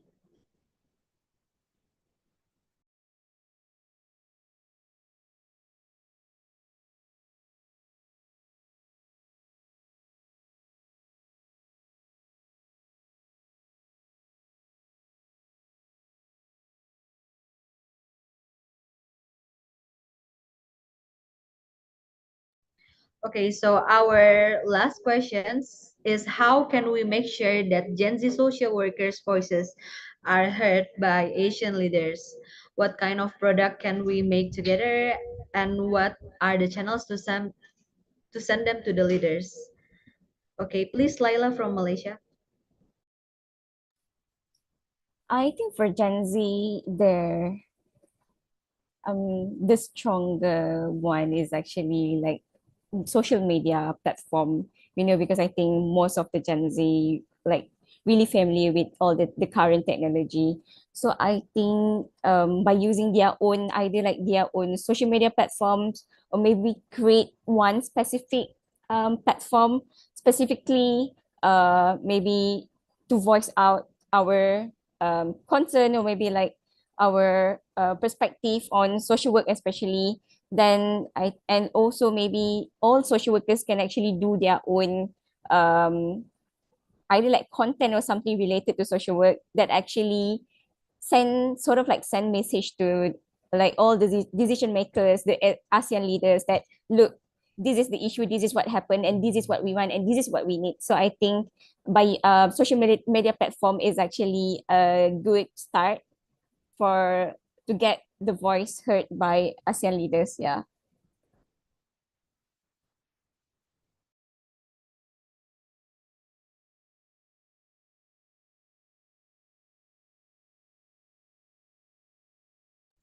Okay, thank you, Laila, for your inputs. Is there anyone else who wants to share the inputs?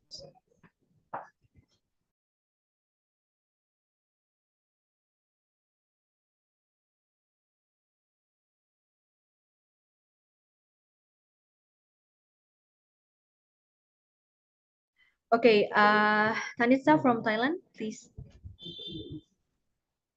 I apologize if I do speak too much.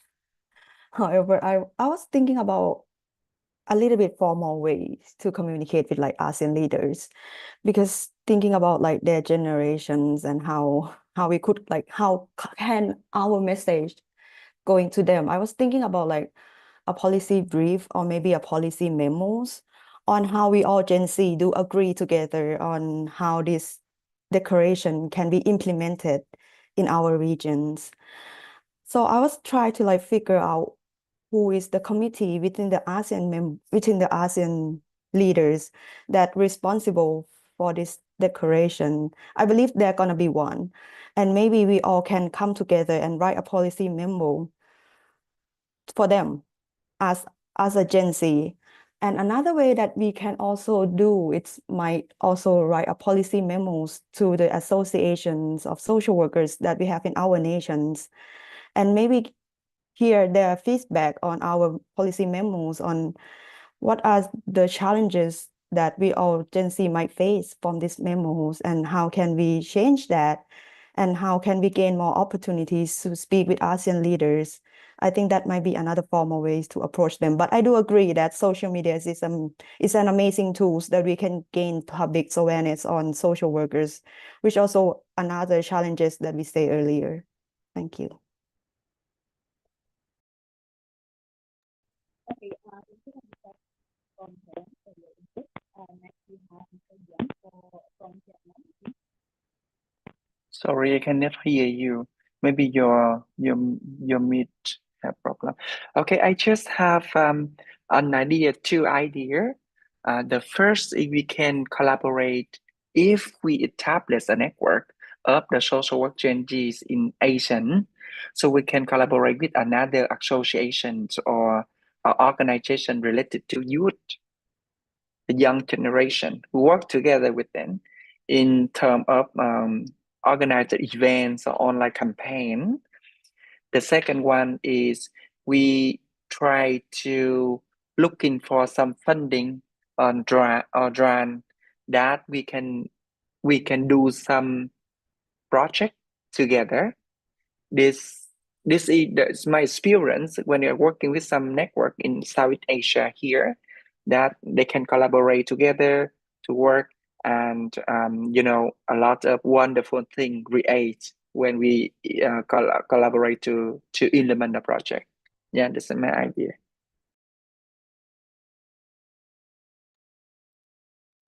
Thank you, Mr. Yang from Vietnam for your input. Next, we have Mr. Cho from Myanmar.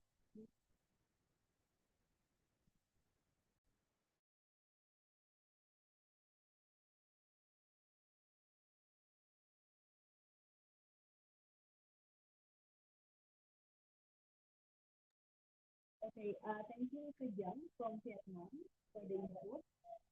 Next, we have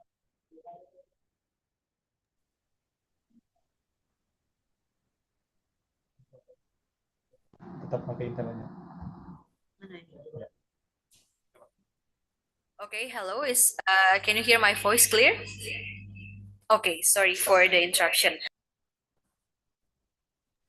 Okay, thank you, Mr. Yang, for your inputs. And next we have Mr. Cho from Myanmar, who will share his inputs to Mr. Cho. Please. Hello, everyone. Greetings from Burma. Can you hear me?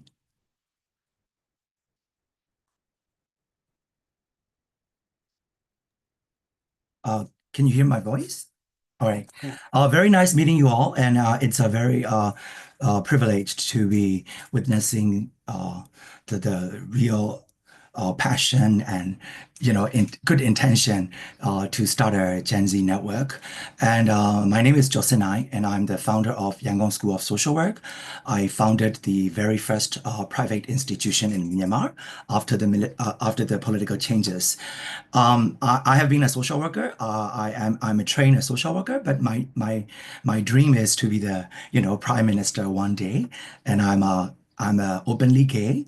And I was hoping to hear more about LGBTQ and mental health as well. So this aside from that, here are a couple of things I like to support for you guys.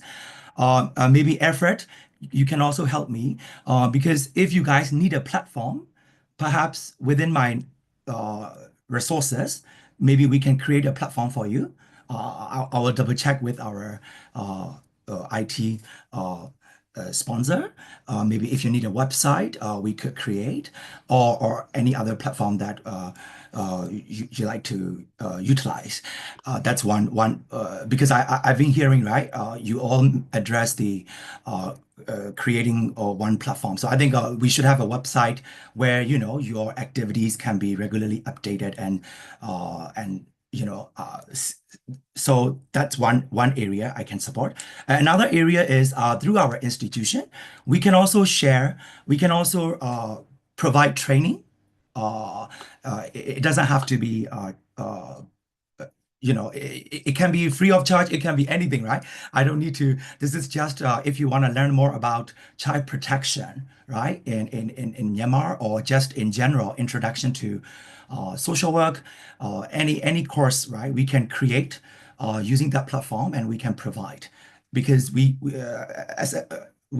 I have a faculty of 8 social work faculty members. They all speak English, and we would love to provide trainings. And the third area I like to also I want you to ponder upon is I think research, right? Evidence-based. We really need to have a data to ensure that the leaders hear what you're saying, right? So without the data, the prime minister or the minister will not pay attention, right? So in order to have the evidence or data, we really have to start thinking about how we can conduct research. So for that purpose, we can also support. I'm not a research expert. I hate research. I hate research. But then again, I just recently written a chapter published by the Springer and ISSW. They just published 2 new books, and we cover one chapter about the social landscape of Myanmar and how we are ensuring the current educational curriculum responds to the different needs in different contexts. So for research, we can also, there are a lot of platforms going on, opportunity going on. We can talk about it. So these are the 3 areas I like to share. And lastly, maybe if you are interested, I would be very happy. You can create a Facebook group or whatever. I think we should start moving on because otherwise I'm very worried that you will all disappear. So maybe you can have a chat group or whatever, and then we can start talking about social issues that we are facing, right? I can help you to whatever, right? To organize that. So maybe I would love to hear the migration problem, right? That Thailand is facing, or the human trafficking issue that Malaysia is responding, or all these like social issue club, for example, right? We can create that kind of club, and we can start talking about the social issue, the complex of social issues that we are facing today, and how are you going to respond, right? So the British Council just conducted a survey in Yangon, and it is very sad and very scary to see the result that 90% of the respondents who are Gen Z, they answer this question, right? There are a lot of, let's say the question said there are a lot of older people in the society. What would you do? And the Gen Z said, we would just dump them on the street. So it's a really concern, right? How are we going to respond to this aging population as a region, stuff like that, and young people and their future, right? So that would be it. Thank you very much.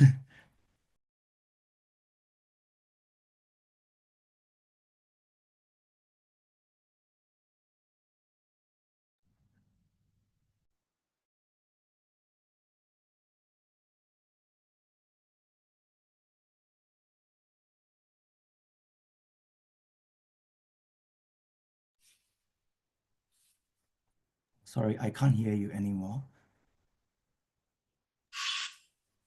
Okay. Thank you so much to Mr. Cho for your inputs on the last questions.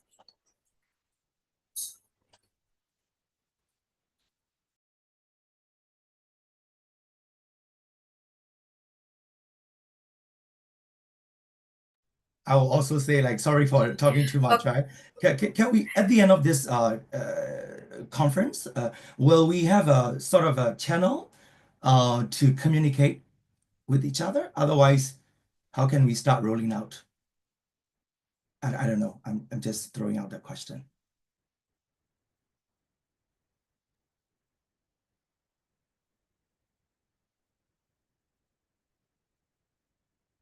I think we can create I don't know, because we already have a WhatsApp group. We can start from there, and then we can expand maybe into Facebook or like or because Gen Z right now currently they usually using Discord because it's more wide range in international area. So I'm pretty sure that we can utilize the Discord itself, so we can address issues in each country.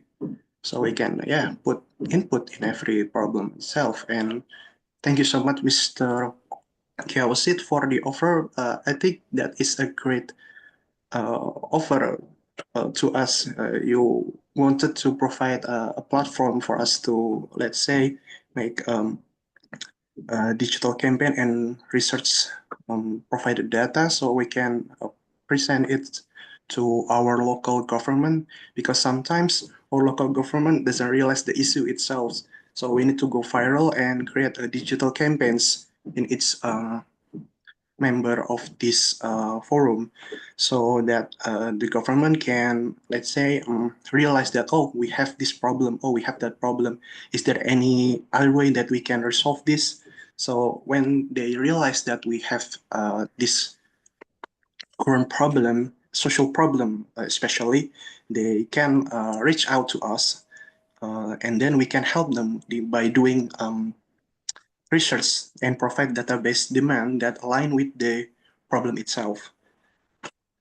So yeah, maybe we can start. on top of that, maybe Mr. Puji can also jump in and say we can also reach out to UNICEF and other donor agencies to maybe we can start. I mean, I was asked by the Department of Social Welfare to organize, what do you call it, ACSW,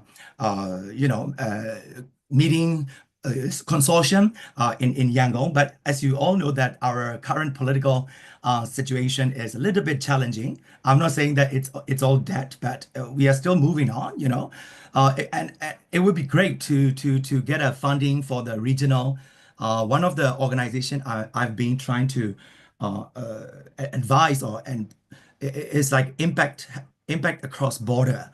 It's a YSEALI program, right? You all know that YSEALI program and it's all about the social enterprise across Cambodia, Myanmar, and Indonesia. So that kind of like cross border collaboration, we can do a lot of we can have a lot of ideas, and we can start talking how we can make those ideas into actions and see what are the potential donors that we can reach out to sponsor us, because we have no money. At the end of the day, that will be a big issue for us, right? So how can we reach out to the potential donors and see, private sector as well? Now we cannot just depend on the NGOs and INGOs. I think in Myanmar, I'm now crafting a different strategy, which is not reaching out to the private sector, because private sector have a lot of money, So thank you, and let's get started. And I'm very excited. Colleagues, before we go on, I don't know, is Sandy still there? Sandy? Yes, she's there. Okay. Can we have a quick highlight of what's the three questions response, please? I understand that you guys want to have beautiful and complicated things, right? Let me remind you, the best one is the simple one for a start. Okay. Building a network. Okay. That means simply meeting on regular basis. That's very simple. Okay. Like meeting every 3 months. That's so simple. Okay. And then what's the number two, number three? So Sandy, you're going to highlight the recommendations now?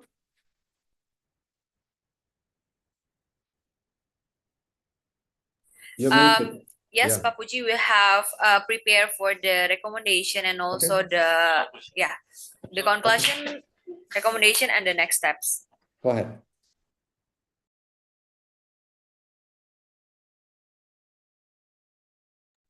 Okay, thank you everyone for your inputs. Let me read the conclusion. To mobilize Gen Z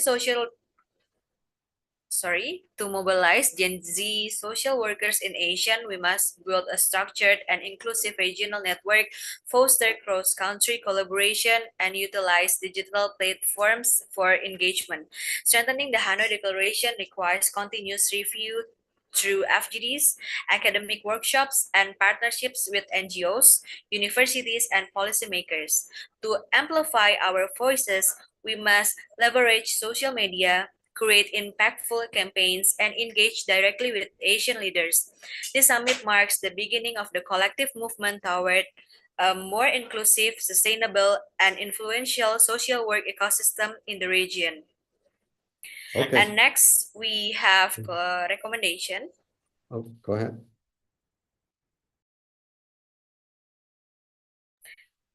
Okay, let me read the recommendation. First, building a sustainable. I'm sorry, let me repeat my recommendation. So the first is building a sustainable Gen Z regional network. So this is to establish a structure and inclusive network that connects Gen Z social workers across ASEAN. This network should provide a space for professional discussions, strategic planning, and sustainability-focused initiative. Second is periodic review and strengthening of the Hanoi Declaration implementation, where conduct regular focus group discussions or FGD, workshops, and collaborative assessments involving students, professionals, NGOs, universities, and government institutions to evaluate progress and identify new challenges. The third is amplifying Gen Z voices in Asian policy discussions. These utilize social media and digital platforms to engage a wider audience, influence public discourse, and ensure that Asian leaders recognize the perspectives and contributions of young social workers. And the last recommendation is enhancing cross-cultural and cross-sector collaboration, where foster partnerships across different sectors, including academia, NGOs, government agencies, and grassroots organizations to support inclusive and community-driven solutions aligned with the Hanoi Declarations. And for the last slide, we have next steps.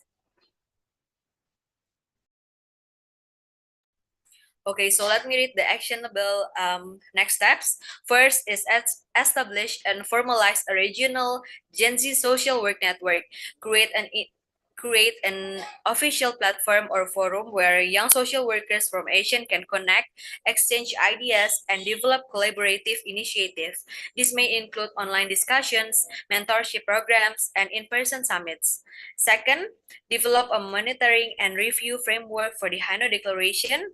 Design a system for tracking progress, including setting measurable indicators, forming committees, and involving lecturers, influencers, and advisors from universities to guide implementation efforts. And the last is launch a digital advocacy campaign for Gen Z social workers, leverage social media and digital content creation to raise awareness, engage the public, and advocate for youth participation in policymaking at the Asian level. Okay, so thank you to all. Wait.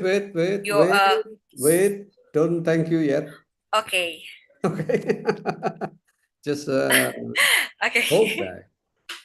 The Filipino says sandali lang muna. Okay. First of all, can you go to the first slide, please?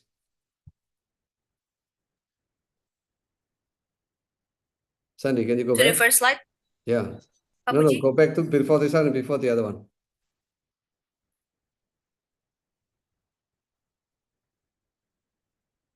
Before? One before?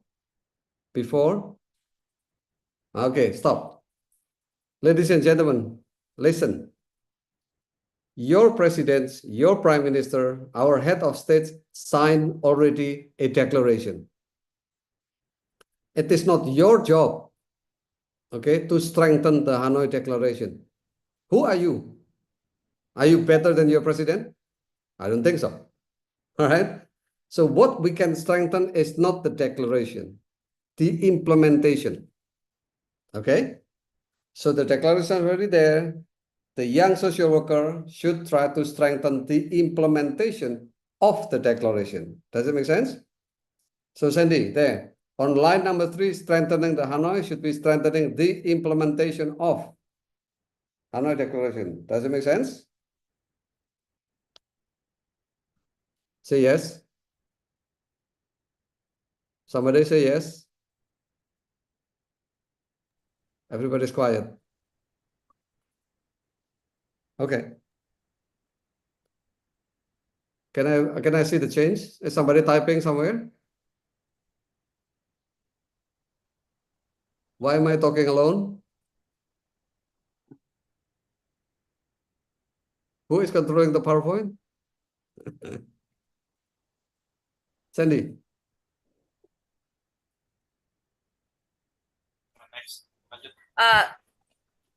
I do agree, Pak. I know, but somebody need to change this thing, no? Or you will take note. Okay, all right. If you take note, we will take note. Okay, let's move to the next slide. Next slide. Recommendation. Si Rogen, agree po, Rogen. Next slide, please. Okay, recommendation. Number 1, let me make it very simple, ladies and gentlemen, okay?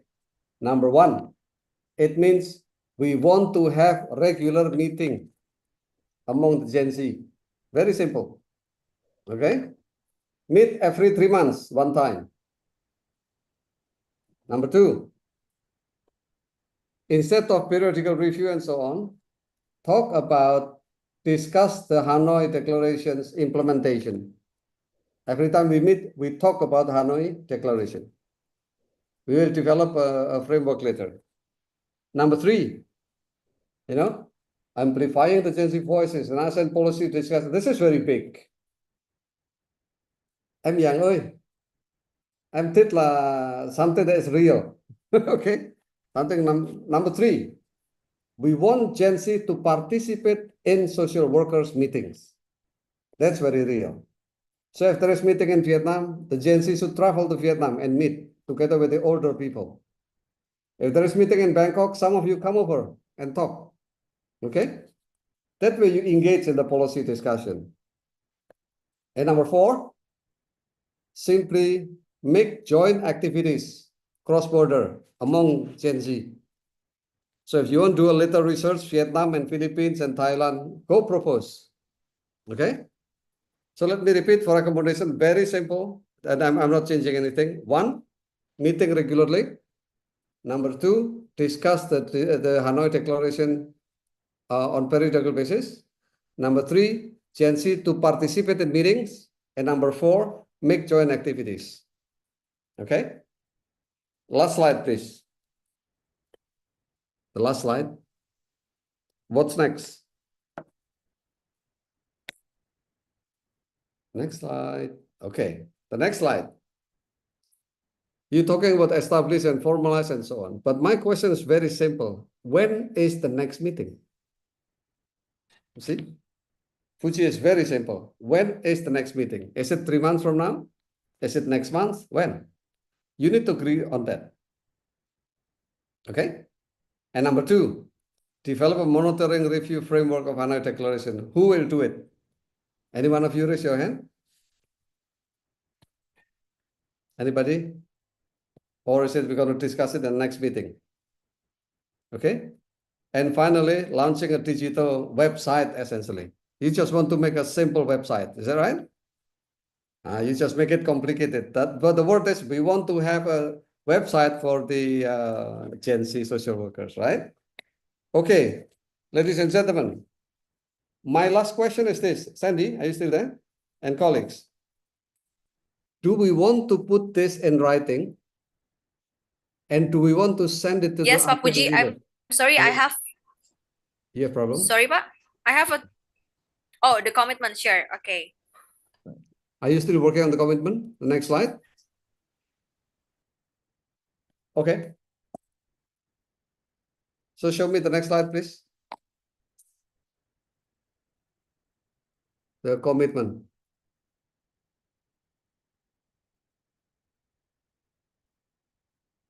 Okay, I have a question then while we're waiting. For colleagues and Candice in Bangkok, can you tell me? Sorry, Pak. Yeah, go ahead. Sorry, I will share the commitment through the chat because it's not appear on the slides. On the chat. Okay, okay. Let's see. Okay. Okay. So Chow was proposing, let's meet once every 3 months. Do we agree on that? Okay. We agree to establish Okay, I will go ahead. Yes. Okay, I will read the commitment. Okay.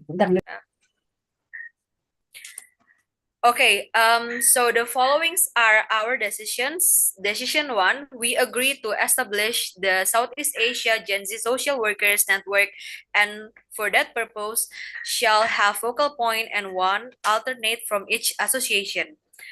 Decision 2, the network shall meet online every XXX month, the next one being in the month of XXX of 2025. Decision 3, each of the focal point is encouraged to invite fellow Gen Z social workers in their country to join the regional network. Decision 4, for the first time, the network requests Indonesia to be the next meeting coordinator. The subsequent regional meeting coordinator shall be agreed upon by members in the next meeting. And the last decision is the network requests Indonesia to send this recommendation to ASEAN with copy provided to the National Association. Okay, sounds good. Sounds very good. I'm very happy. Very happy. All right, colleagues, I leave it to you then. It looks good. Candice, you have any comment? I agree on what you guys are summary, Okay. but for implementations, I think we should have more communications. Is that true? Yeah. And keep it simple, right? Keep it very simple. Okay. Who else? Who haven't spoken yet from Cambodia? Is he still here? Bong Prakdin, are you still there? Bong Prak. Sorry, sir. Yeah. Do you agree with the decisions? Yeah, I do agree, sir. Excellent. Okay, very good. Let me check one more time. From Vietnam, em Thai Thiểu Nhi. Em Thiểu ơi. Em Thai. What's the name? Giang. Em này thân gì? Tiểu Nhi. Thiểu Nhi. Thì nhớ đồng chí đó. Nhất trí không? Đồng chí mà quá. Yes, I agree. Nhất trí không? Is that okay? Just one thing I just want to comment on about it's one idea to create a website. We need to consider about that because we need to pay for the domains and hosting fee if we open the website. So it's possible for us to make the Facebook page for us or the group. It will be great. Yeah, it is my understanding. Yeah. You're looking for free website, right? Yes, because for now we don't have budget to work it together. Well, can I Em Giang interrupt? ơi, we can use the Google site. Hey, Chow, I thought you offering a platform, right? Yes. Sorry, Tanitsa, you raised your hand, but I interrupted you. Sorry, no. Effort, could you please let me know if under our under the sponsorship by Barami University, do you think we can still create another website for this, or how does that work? Under our other partnership distribution, we can't create another website under another different domain. We have to pay to get another new website. Okay. Okay, and under our website, can we also create? Can we add another page about this activity so that at least they don't have to pay? You know. Okay. Can we also do that? Listen, we'll figure out the detail later. Okay. Don't Okay. worry. Sorry. The important is Yang said we don't have to pay. We don't have money. That's all clear. Let's go without money until one day we have the money. We'll make a Google site that's for free. Okay. And then the last decision was: do you want to come up with a conclusion, and then sending it to ASEAN leaders? Is that a good idea? So we'll assign the Indonesia committee to come with a draft, run it around in the committee and the WhatsApp group until you approve, and then we send it to ASEAN. Is that right? Very good. All right, I'm done. I'm finished. Thank you very much. Over to you. Sandy, over to you. I think we have one person who want to talk. So can we let Tanisa talking? Okay. Hi. I mean, if we still do have time, I mean, I do agree with all of the decisions. If there would be like another thing that I would add on to our decision, it might be like integrating our Gen Z association with other association in ASEAN, because I believe that to like strengthening the implementation of this is not only about Gen Z, and to have that there, it's also meaning that Gen Z are ready to work with other generations too, in terms of like strengthening these declarations. So it might be another decision that we might add on. My comment to that is that I think your Gen Z will be very unique.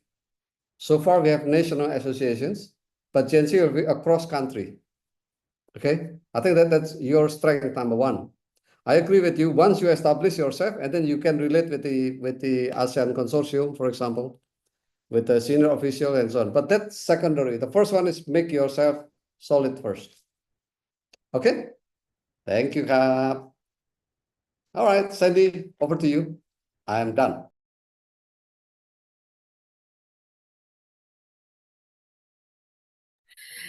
Okay.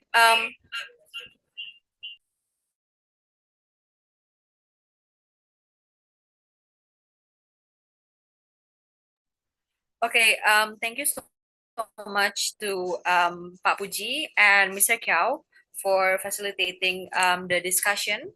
Once again, thank you all for your valuable insights and engagement. The ideas shared today will help shape the next steps in our journey as Gen Z social workers in Southeast Asia. With that, I now hand the session over to our MC for the next agenda item. Thank you. Okay, thank you to all the delegates and facilitated Ms. Sandrina Miranda for such an engaging and insightful discussion. Well, please give a round of applause to us. Okay, we now come to of this event, Gen Z Social Workers Conference in Southeast Asia. On behalf of the host and committee, we would like to extend once again our deepest appreciation to you all for your support in participation. We wish you all the best and stay healthy. Once again, thank you and good afternoon.